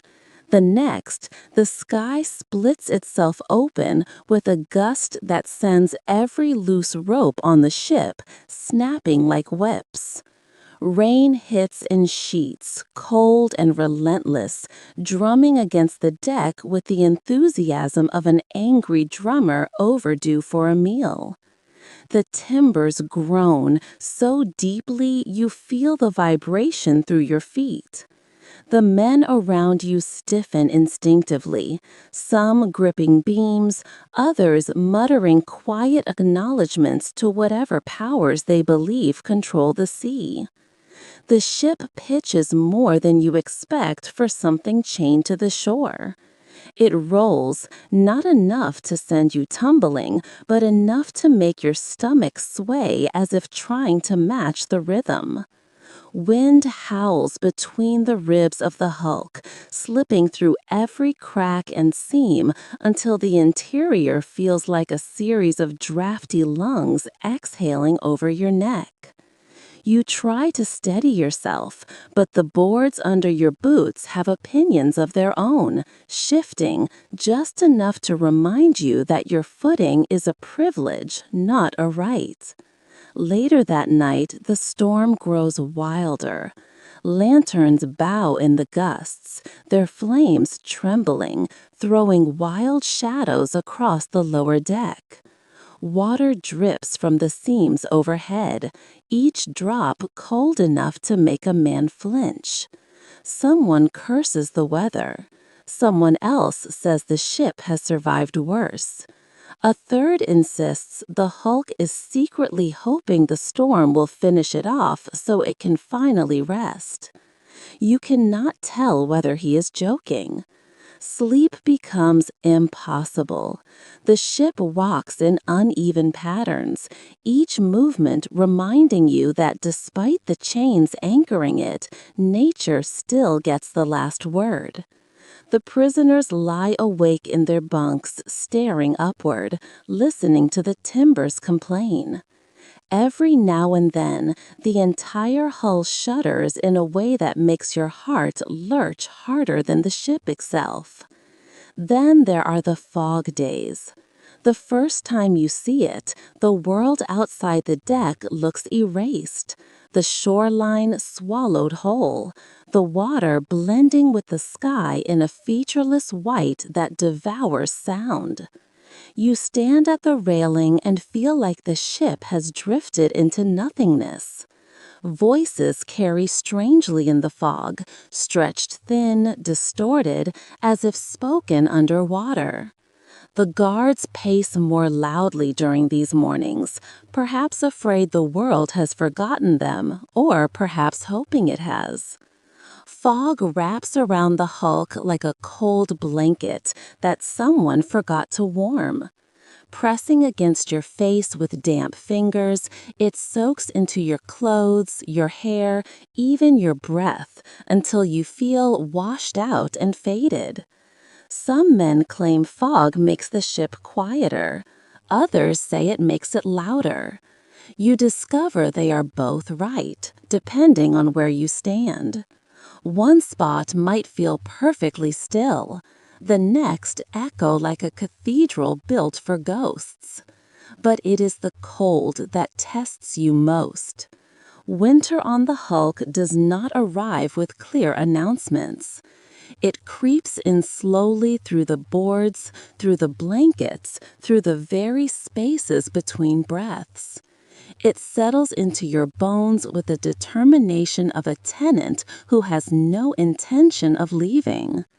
The chill in the lower deck grows so intense that even breathing feels icy.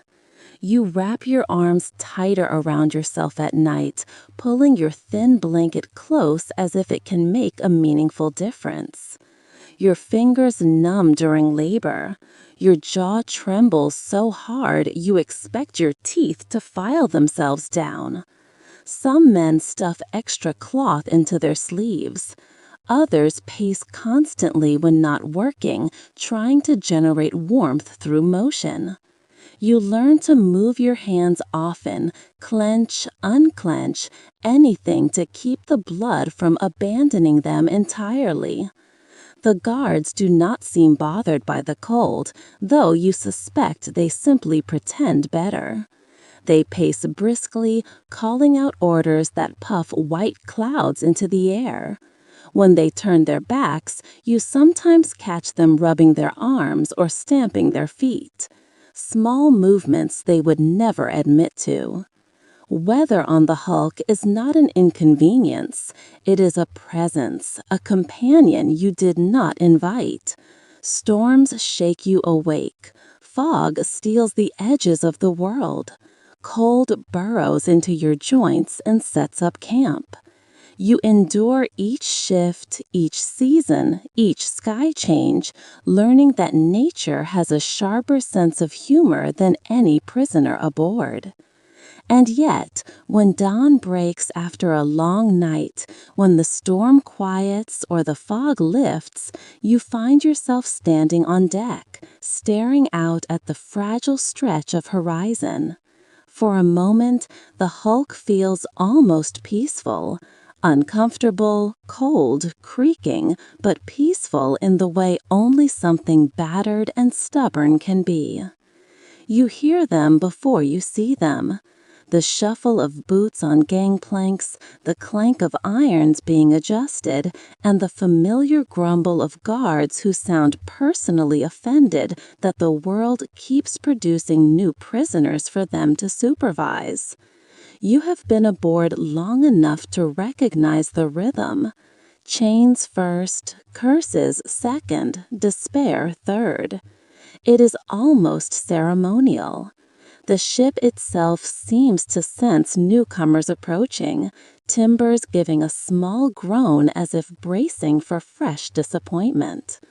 When the new prisoners appear on deck, they look like livestock presented for inspection, wide-eyed, bewildered, and trying very hard not to trip over their own restraints. Some squint at the hulking black silhouette of the ship as though hoping it is merely a badly constructed joke. One man mutters a prayer. Another whispers something that sounds like a promise to write a strongly worded letter to someone important, as if paperwork can liberate him from the chains currently cinched around his ankles. A few still cling to optimism.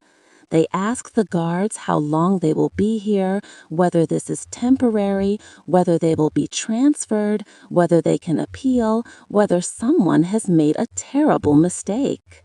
The guards respond with the same expression they reserve for barnacles, a mixture of disinterest and mild disgust.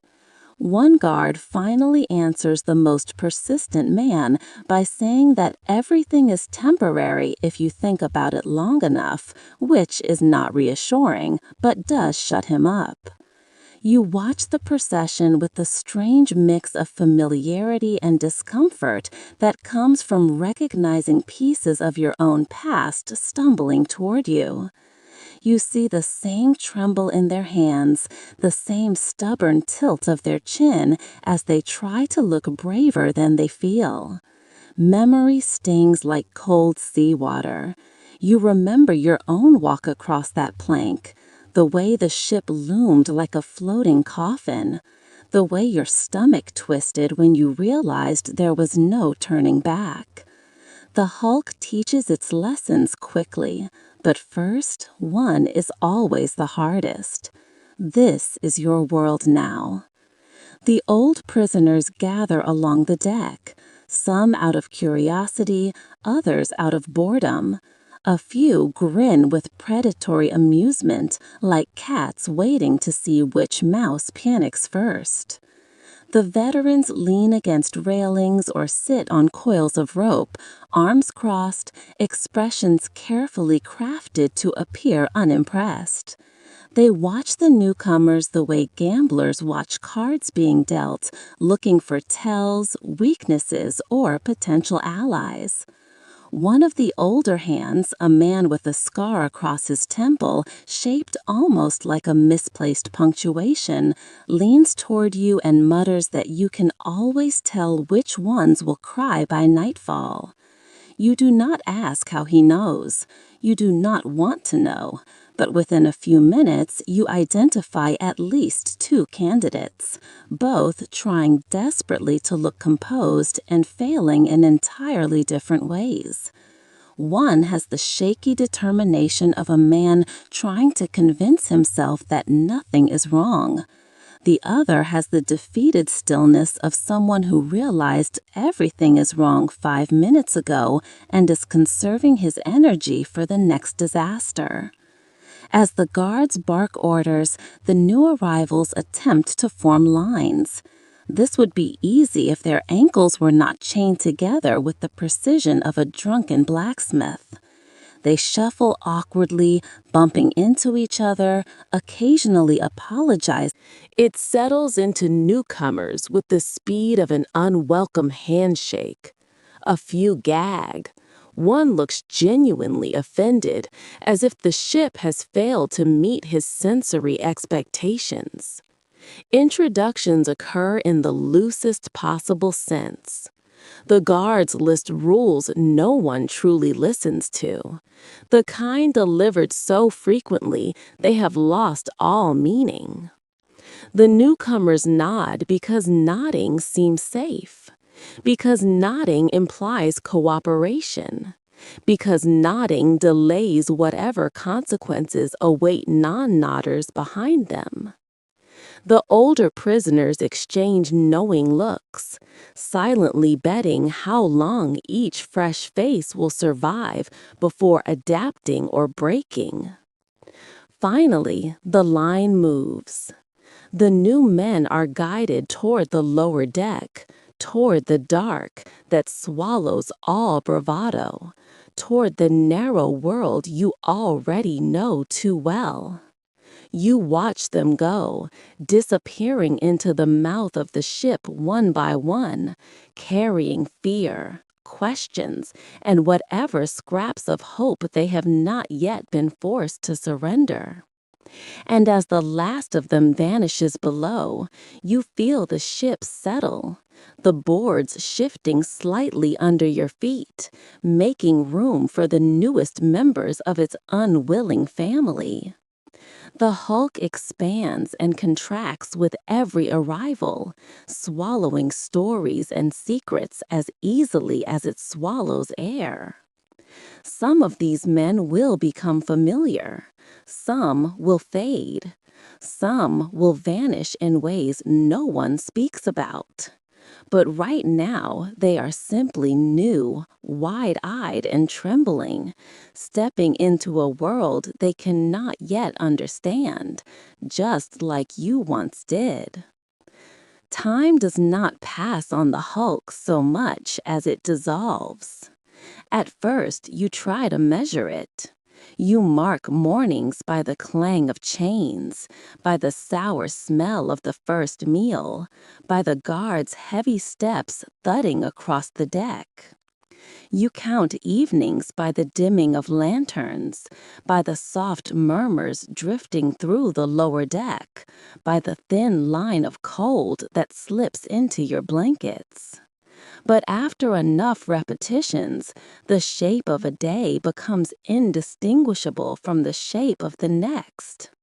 Each one wearing the same worn face, each one settling over you like a damp cloth with no intention of being removed.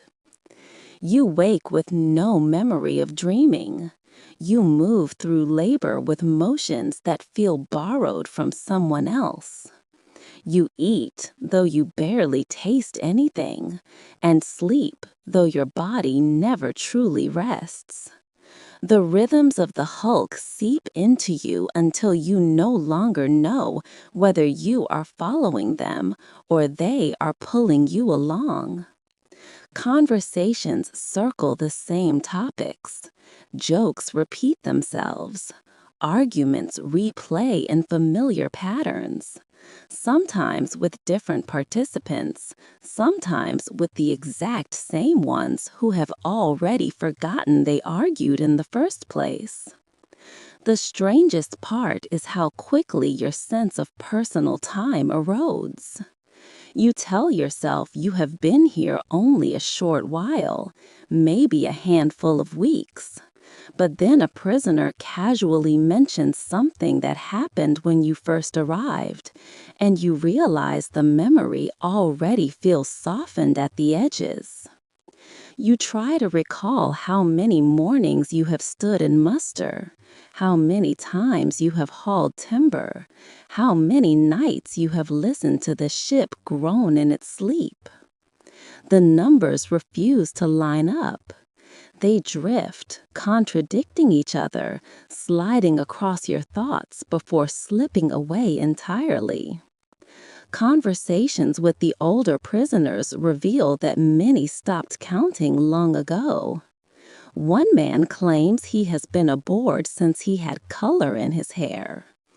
Another insists he remembers the ship before it was a prison hulk, though you suspect he exaggerates or confuses it with another vessel.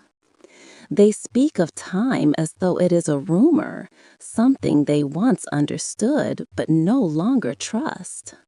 When you ask how long they think you have been here, they pause, glance you over, and offer answers that differ wildly from your own estimates. Some days feel endless, stretched thin and brittle. Others vanish before you fully inhabit them, slipping past like water through fingers. Sometimes you awaken certain you missed a day entirely, though no one else seems to share the sensation. You find yourself repeating tasks without remembering starting them. The scrape of a shovel, the rasp of a saw, the repetitive motion of coiling rope, all blend into one continuous gesture that spans across countless hours. You begin to lose track of your thoughts, too. Ideas that once felt sharp now float like driftwood, bumping into one another without direction. You speak less, not because you have nothing to say, but because you no longer know which thoughts matter. Some men cope by talking endlessly, recounting the same stories again and again, as if anchoring themselves in repetition. Others withdraw into silence, staring at the same knot in the wood for minutes at a time. You hover somewhere in between, unsure which path leads to fewer frayed edges. It becomes harder to remember who you were before Hulk. Your old routines blur. Your old preferences seem faint. Even your own face feels unfamiliar in your mind, as though you are recalling a portrait of someone you used to know rather than a reflection you once saw daily. There are moments you catch yourself responding automatically to commands before fully processing them. Your body moving with the practiced resignation of a man who has forgotten he once had choices. The ship amplifies this erosion. Its creaks, its echoes, its repeating cycles become the only reliable markers of existence. You learn the subtle differences in sound between calm days and restless nights, between storms and stillness, between the timbers expanding in the midday heat and contracting in the cold. These become your hours, your minutes, your seasons. Yet within the blur, strange pockets of clarity appear. A joke that hits just right. A story told with enough detail to lift you momentarily above the monotony.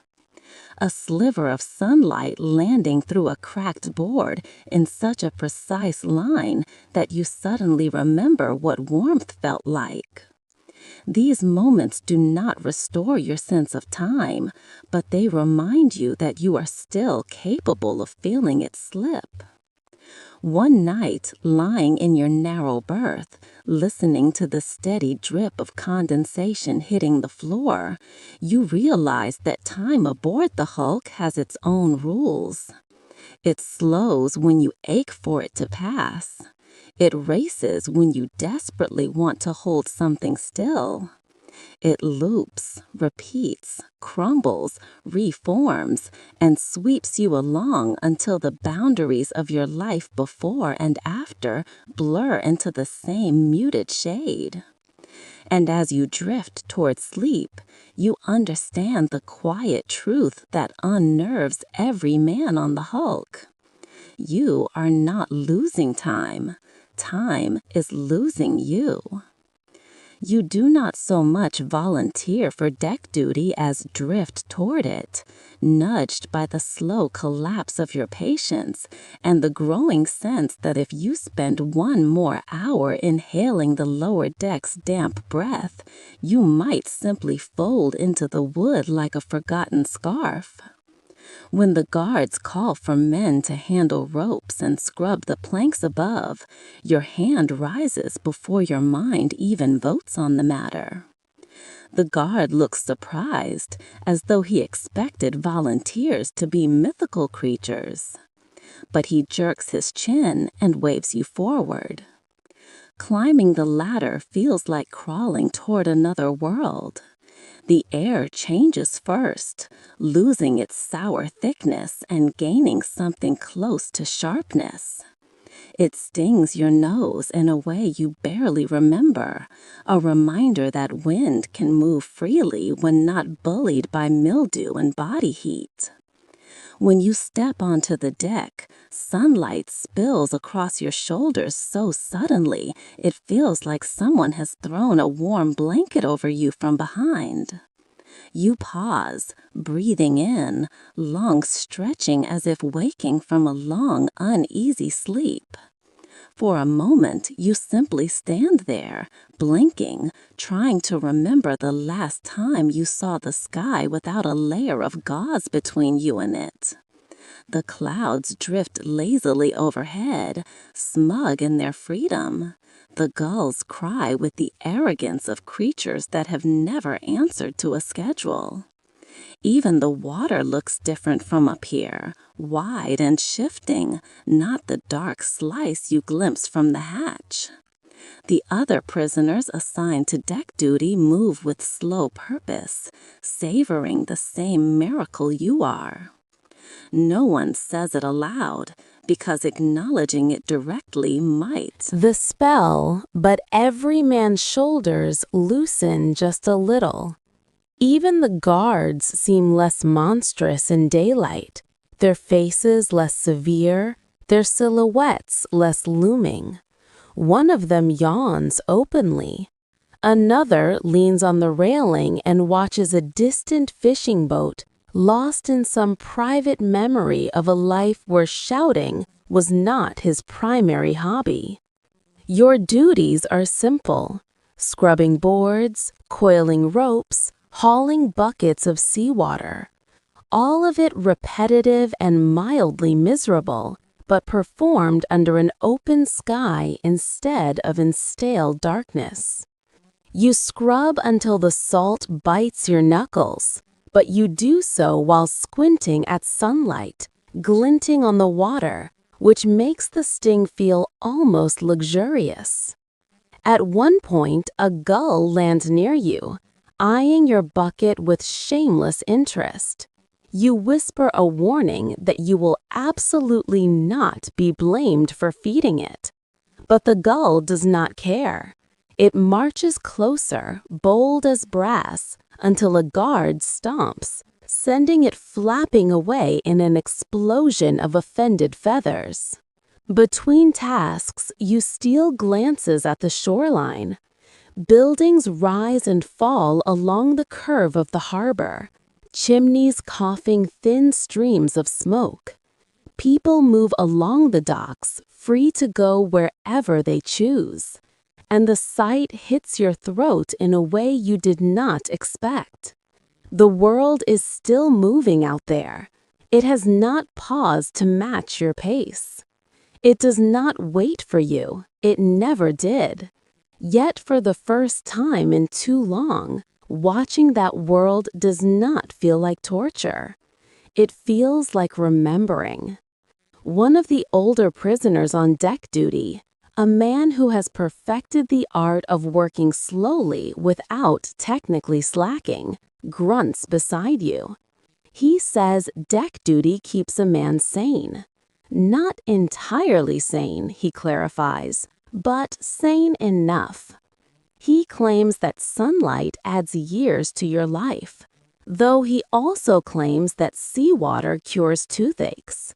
So you take his medical theories with a grain of salt the size of a cannonball. Still, you believe him, not about the toothaches, but about the sanity. As the hours pass, you rediscover small pleasures. The warmth of the boards beneath your knees. The faint scent of salt carried on the wind. The feeling of standing upright without hunching instinctively. You hear laughter rise from a cluster of men, light and unguarded, the kind of laughter that springs from relief rather than comedy. Even the creaking of the ship sounds different up here, less like a complaint and more like a weary hymn sung to the open air. At one point, a guard tells you to adjust a rope line near the bow. The sun catches you full in the face, spreading heat across your skin. You close your eyes for 2 seconds, maybe 3. And in that tiny fragment of time, you are not a prisoner. You are a human being standing in sunlight, breathing wind that has touched 5 countries before reaching you. It is fleeting, fragile, easily shattered when the guard barks at you to move faster. But the warmth lingers in your bones even as you return to scrubbing. When deck duty ends and you are herded back down ladder, the lower deck greets you with its familiar stale embrace. The air feels heavier, the shadows feel thicker. But something inside you holds on to the memory of sunlight with a grip tighter than the ship's own chains. It may not free you, but for a brief slice of the day, it reminded you that you are still someone worth freeing. You first notice it during a pause in work, one of those rare moments when the guards are distracted. The prisoners are catching their breath, and the ship seems to ease its constant complaining just long enough for silence to bloom. You look toward the shore, expecting the same dull stretch of buildings and chimneys, but instead you see movement. A woman carrying a basket, walking steadily along the harbor path. A child pulling at her skirts. A fisherman leaning on a piling, whistling a tune that rides the breeze with lazy confidence. They are small from this distance, tiny shapes slipping along the world like it owes them passage. You watch them because they are moving freely, their steps light in a way you almost forgot existed. It hits you then, quietly but sharply, that life is still happening out there. Real life, the sort where people choose their direction, choose their errands, choose when to sit and when to stand, when to speak and when to fall silent. Choices seem like luxuries now, delicate things worn soft by people who do not understand their value. One fisherman scratches his beard, stares at the water, and spits. That single thoughtless action feels extravagant.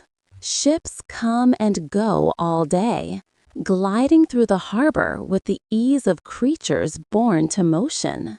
Sleek schooners with bright sails, trading vessels heavy with cargo, fishing boats bobbing eagerly, and navy ships that slice through the water like blades. You find yourself turning each time one passes, your eyes following the slow sweep of its hull as if it might reveal something meaningful.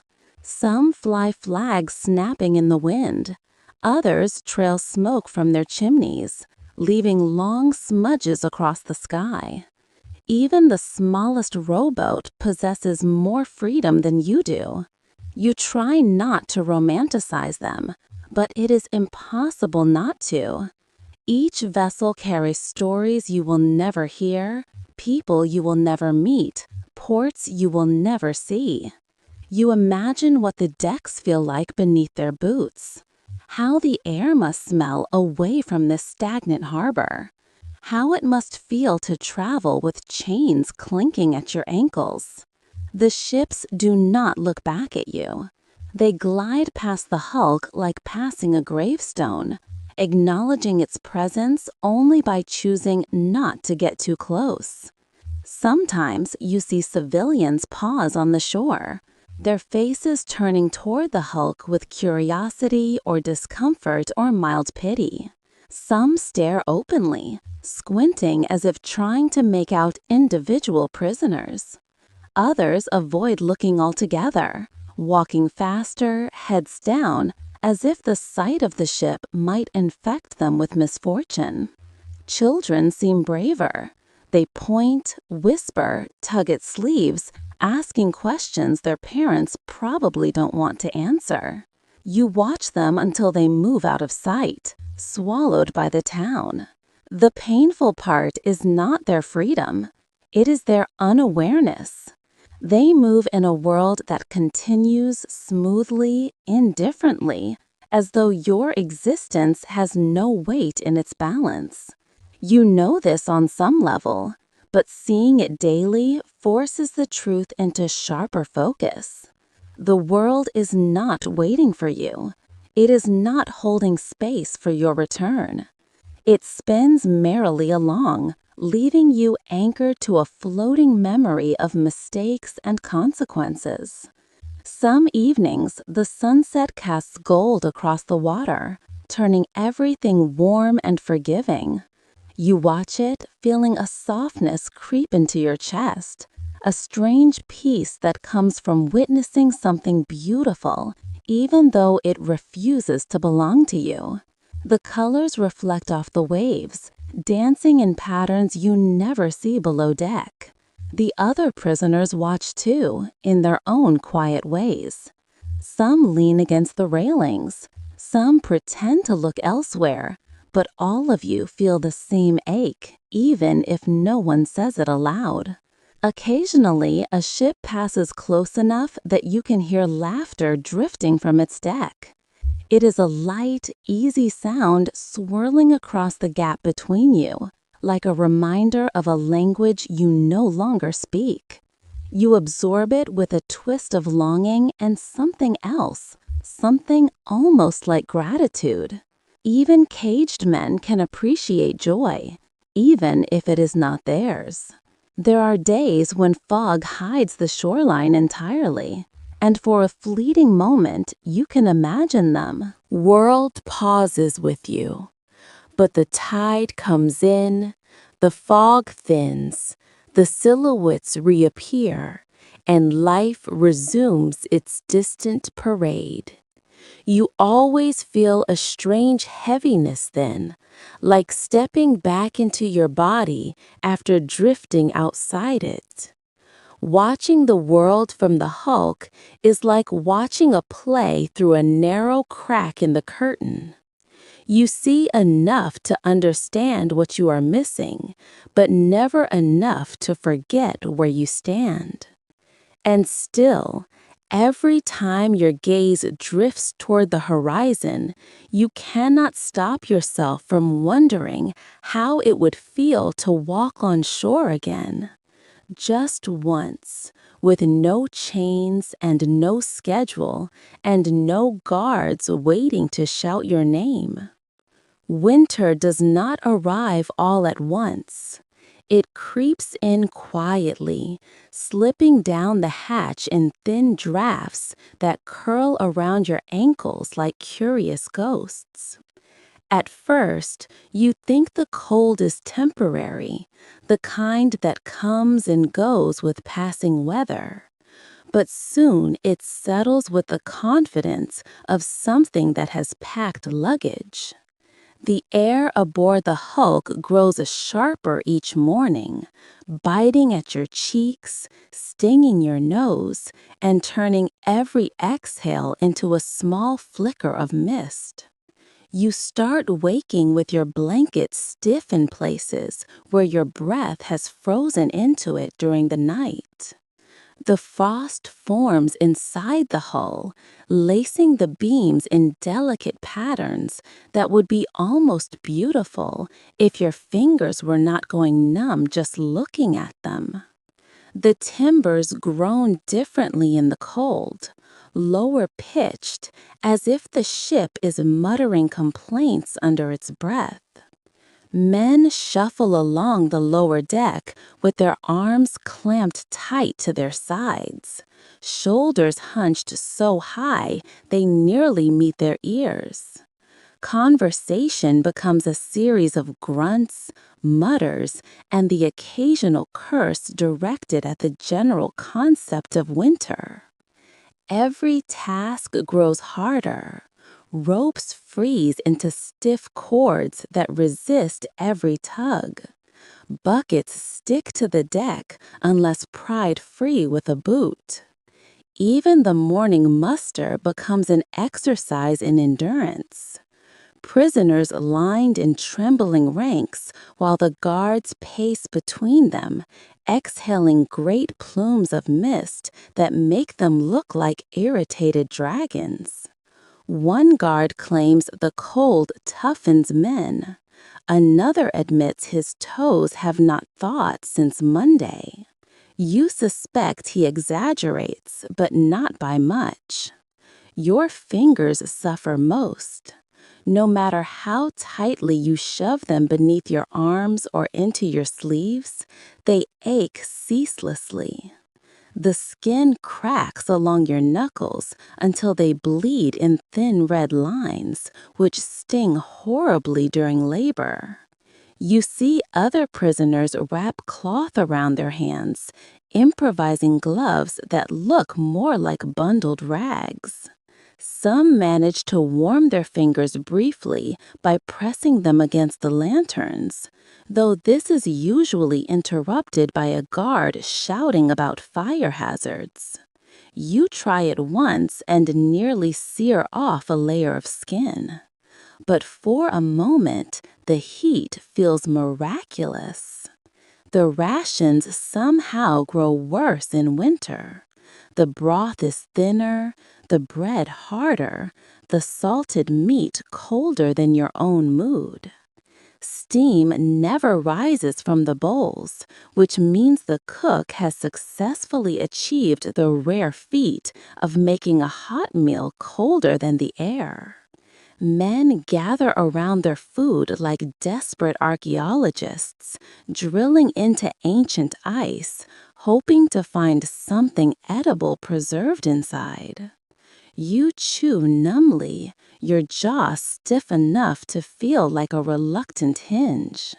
Complaints become the soundtrack of winter. They echo through the lower deck with the same persistence as dripping water. One man blames the cold for every ache he has ever had, and a few he invents on the spot. Another insists his bunk is colder than everyone else's, a claim he repeats so passionately that you wonder if the boards beneath him are secretly haunted. Even the veterans, who normally keep their commentary to a minimum, grumble about frost settling on their blankets like an unwanted roommate. Yet, while the prisoners suffer, the rats seem delighted. They skitter boldly across the beams, plump and energetic, thriving as though winter is their own private holiday. You catch one dragging an entire scrap of bread with a determination usually reserved for heroes. Another nestles in a warm pocket between barrels, fur puffed out proudly. Captain Vermin, the man convinced the rats hold meetings, claims they grow more organized in the cold. You try not to think about what that implies. Nights are the worst. The cold sinks deepest, then filling the lower deck inch by inch until it feels like sleeping inside a carved block of ice. You curl into your berth, pulling your knees to your chest, hoping to trap what little heat your body still remembers. Every movement sends a shiver through you. The men around you shuffle under their blankets, creating a chorus of rustling cloth and chattering teeth.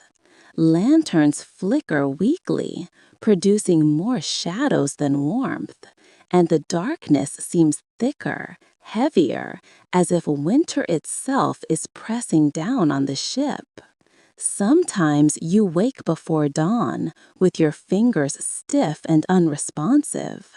You pry them open one by one, whispering curses at the cold as though it might take offense and leave. You imagine warm places, hearth fires, wool coats, steaming mugs, anything that could thaw the frost settling inside your bones. But the Hulk is a stubborn beast, and winter has chosen it as a nesting ground. Still, beneath all the misery, there is a strange solidarity that forms. Men huddle closer during meals.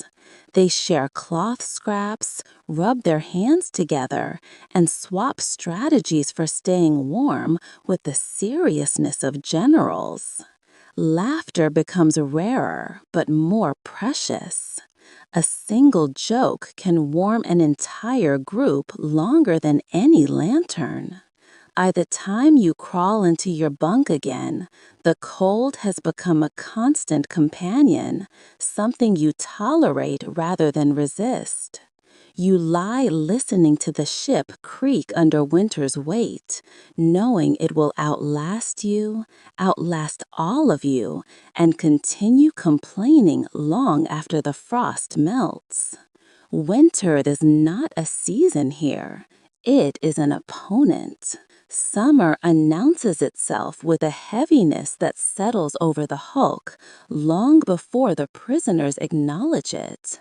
At first, it is only a change in the air, a subtle thickening, as if the ship has begun exhaling warm breath directly onto your neck. The guards complain about it before anyone else does, muttering as they peel off their coats, fanning themselves with whatever paper they can find. But the moment the lower deck begins to feel like someone has lit a secret fire beneath it, you know summer has arrived with all the subtlety of a drunk giant. Heat on a wooden hulk is not the same as heat on land. It does not simply sit in the air. It seeps, it saturates, it sinks into the beams and radiates back out of them, trapping every ounce of warmth like a miser hoarding coins. The hulk turns into a giant oven that never fully cools. No matter how many cracks and seams allow thin slivers of air to wriggle through, sweat gathers across your skin before you even start working, dripping into your clothes, turning the fabric into something clingy and unpleasant. Every prisoner glistens in the dim light, not attractively, but like overworked livestock. The stench becomes a creature of its own. It rises from the boards, from the bedding, from bodies pressed too close together. Even the rope coils seem to sweat. The air grows so thick it feels chewable, and breathing becomes a negotiation between need and sheer disgust. Men wave their hands in front of their faces as if trying to fan away a curse. Others tie cloth around their noses, which does nothing except make them look like exhausted thieves. You have never known overcrowding until the first true week of summer.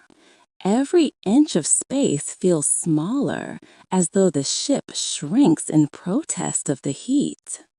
Bodies shift constantly, seeking cooler patches of wood that do not exist. No one wants to sit near anyone else, yet everyone must. The lower deck forcing men into familiar faces in the crowd, perhaps hoping for a silent farewell. Proximity usually reserved for sardines or lovers. Tempers flare with alarming speed. A man bumps another with his elbow, and the resulting argument stretches into the kind of slow burn that only humidity can fuel. Sleep becomes a cruel joke. Your bunk, already narrow, now feels like a wooden coffin lined with moist fabric. The boards beneath you radiate warmth like a disgruntled stove. You toss, turn, swear softly into the stale air, and still cannot find a position that does not feel like lying inside someone's armpit. The snoring is worse in summer, the coughing too. Even the nightmares sound louder. Above deck offers small relief, but even the sunlight feels personal, as though it has singled you out for punishment. You stand at the railing, hoping for a breeze, but the air is still smothering, heavy with the scent of seaweed and tar. Guards stomp about with shirts sticking to their backs, their tempers shorter than usual. One snaps at a gull for landing too close. The gull stares back with better composure. Water becomes the most precious substance in existence. You drink whenever you can, though the water tastes vaguely metallic and slightly warm, like it has been stored inside a blacksmith's pocket. Men hover near buckets during cleaning duty, each pretending not to be waiting for a spare sip. The surgeon warns about heat sickness, though he prescribes remedies that involve herbs no one has seen since winter, so his advice carries little weight. The rats, of course, flourish. They scamper boldly through the beams, plump and shiny, as if summer is their grand festival. They look healthier than the prisoners, which feels profoundly unfair. Captain Vermin claims they store secret water somewhere. You briefly consider asking them for tips. Meals somehow become worse. The salted meat softens into a texture you have no vocabulary for. The bread grows damp, and the broth turns into a lukewarm insult. Men poke at their bowls with expressions usually reserved for funerals. You eat anyway because hunger pays no mind to texture or dignity. Yet summer also brings strange moments of clarity in the evenings when the sun dips low and the shadows stretch across the deck. The air cools just enough that you can breathe without feeling like you are swallowing steam. Men sit quietly at the railing. Sweat dried into salty maps on their faces, staring at the shimmering horizon. Their expressions soften, the heat stripping away anger and leaving only exhausted humanity behind. You stand among them, watching the sky turn colors that feel impossibly gentle compared to the day you just survived. For a few minutes, you can almost forget how the Hulk smells, how it feels, how it suffocates. You can almost pretend you are simply a man watching summer drift across the water. And then night settles in, bringing with it a fresh wave of warmth that coils around your body like a damp serpent, ready to begin the cycle all over again. You know something unusual is happening long before the guards say a word. There is a peculiar energy on deck, a restless stir among the prisoners, the kind that spreads through cramped bodies like static. Men keep glancing toward the gangway, toward the officers pacing with too much purpose, toward the small stack of paperwork clutched in the warden's hands. Even the gulls seem noisier today, circling low as if hoping to witness a spectacle. Then the order is shouted. Muster for transfer. The words hit the Hulk like a hammer. Conversations stumble into silence. Tools pause mid-lift. Every man stiffens slightly, just enough to betray that tiny spark of fear no one ever admits to. Transfers mean change. Transfers mean uncertainty. Transfers mean you might leave this floating misery for a completely different one. And somehow, the familiar suffering of the Hulk begins to feel almost comforting in comparison. The prisoners gather on deck in uneven lines. The guards stand taller, not out of pride, but out of the need to look like they control a situation even they do not fully trust. The warden unfolds the list with exaggerated slowness, as if savoring the tension he has created. Men shift their weight, each pretending they do not care, each listening with an intensity that tightens their jaw. The first name is called. A man 3 rows ahead of you flinches. His eyes widen, not with joy, not with sorrow, but with the blank confusion of someone who has just been informed. His entire life is being packed into a different box. He steps forward slowly, the chain at his ankles rattling with a sound that feels heavier than metal. 2 guards take hold of his arms and move him aside, neither gently nor cruelly, simply efficiently. More names follow. Some men mutter prayers. Some stare at the deck. One curses softly under his breath, though no one blames him. A transfer could mean land, stone walls, cells with barred windows, instead of lower decks that smell of mildew and misery. Or it could mean the voyage to Australia, months at sea, storms, sickness, and the kind of distance that erases a man from the life he once had. When a name is called, the reaction varies. A few men straighten their backs, trying to appear brave, though the twitch around their eyes betray them. Others look relieved, eager, even convinced that anything must be better than this. Some stare hollowly, too worn down to process the moment, but nearly all share one trait. They pretend this does not terrify them. At one point, the warden calls a name that earns a collective inhale. It is a man known for his biting humor, for laughing at misfortune with the skill of a man who has long made peace with chaos. Now his expression cracks. He steps forward, but his smile slips away, replaced with something fragile. You watch him go, and the deck feels colder for it. No one speaks during the process.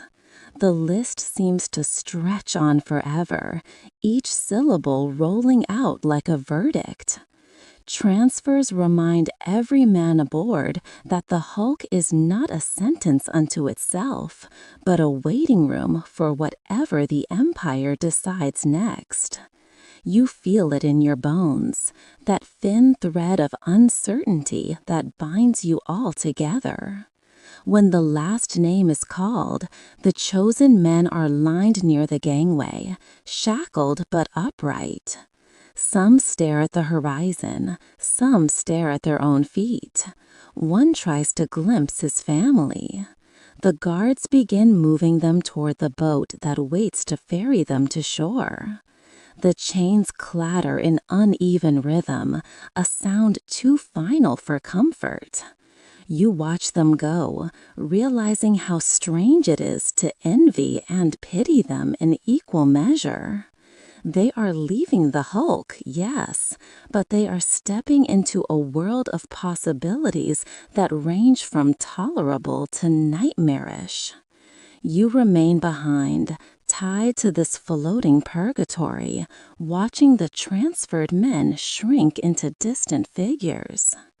As the boat pulls away, the prisoners around you shift back into their routines. The guards shout for order. The warden folds his list. Life on the Hulk resumes, swallowing the moment as though it never happened. But you feel the hollowness left behind their absence. Bunks will lie empty tonight. Voices will be missing from the evening murmurs. The rhythm of the ship will change, subtly but unmistakably. You step away from the railing, knowing that tomorrow will look exactly like yesterday, and knowing too that someday, perhaps sooner or much later, your own name will be called. And whatever waits on the other side of that moment will be just as terrifying. You know something is wrong long before anyone says it aloud. The man in the bunk across from you has been coughing for days. The kind of cough that rattles deep in the ribs and leaves a faint metallic taste in the air. At first, he waved off concern with a tired grin, insisting it was only the cold or the damp, or the way the air squeezes the lungs down here like it's trying to make room for itself. But last night he barely spoke, slipping into a restless half-sleep punctuated by shallow breaths and long silences that stretch too far. By morning, the entire lower deck feels different.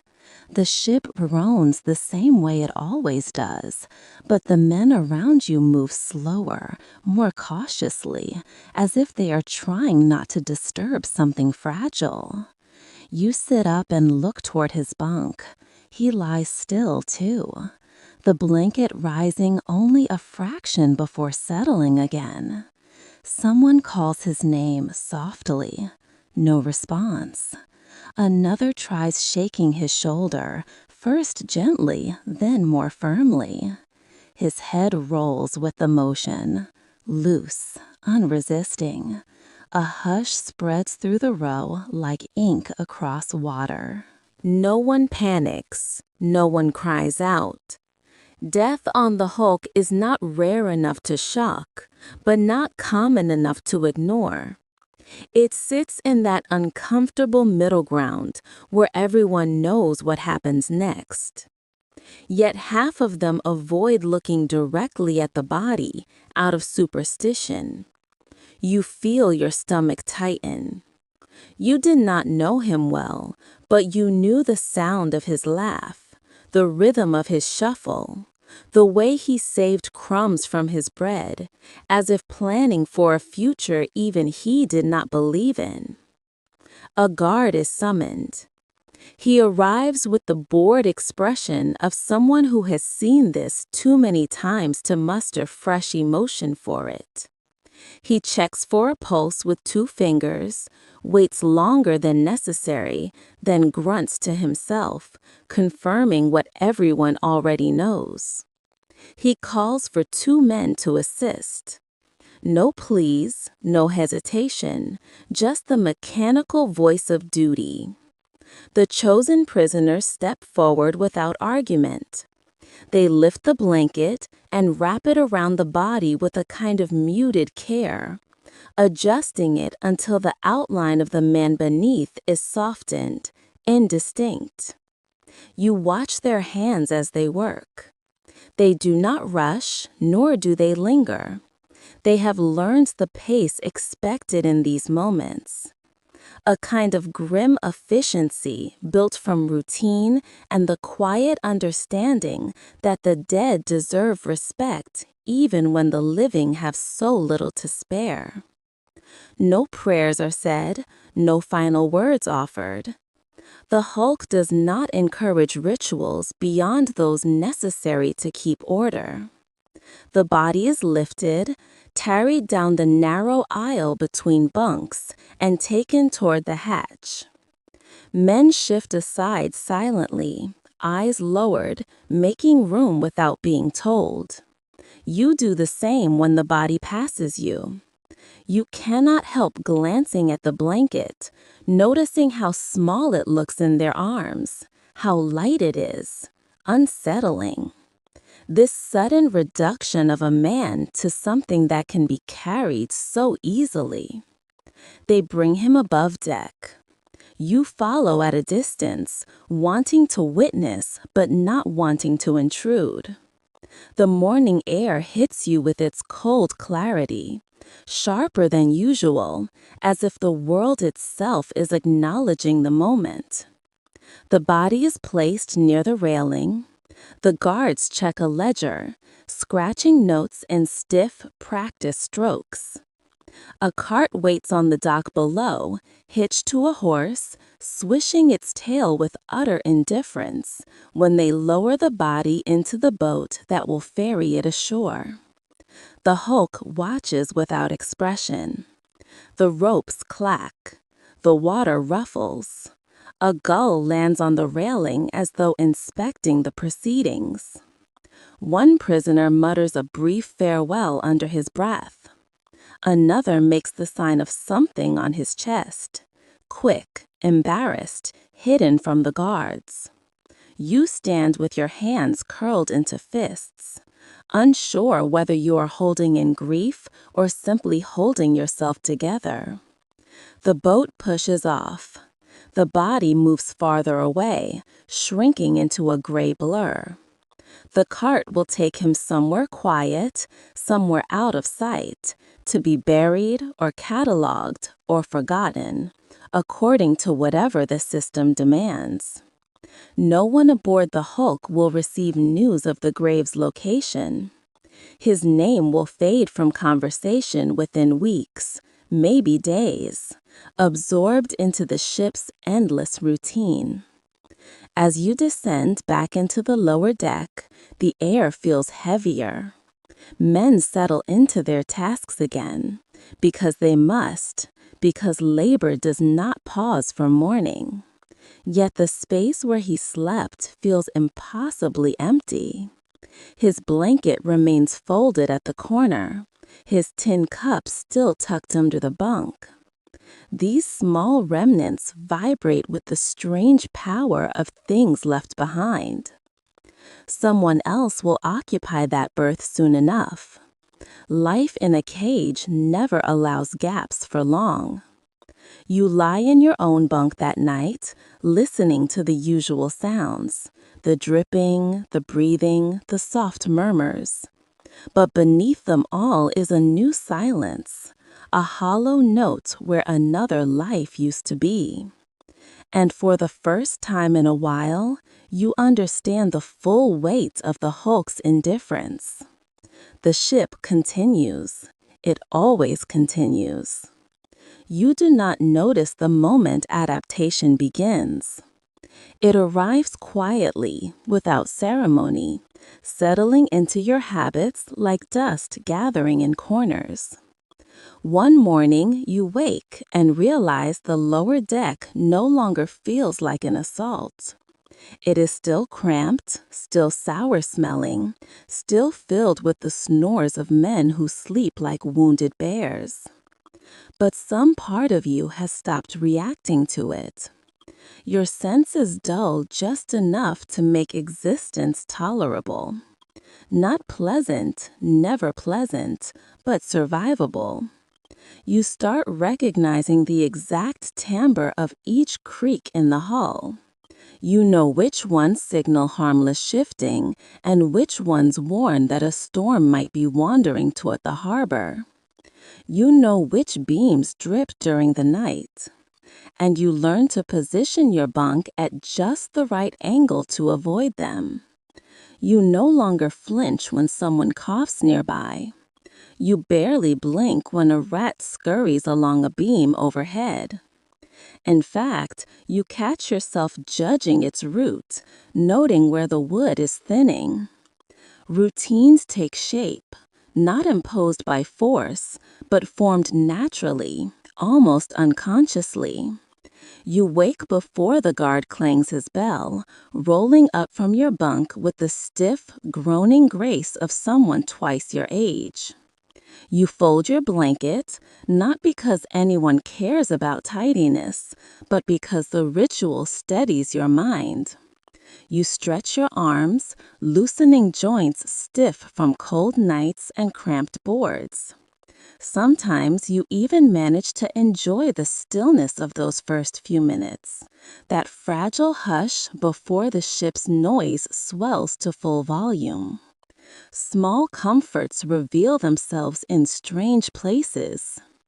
A sliver of morning sunlight slipping through a crack in the hole becomes a treasured sight. The warmth lasts only a few minutes, but you seek it out, lifting your face toward it like a plant starved for light.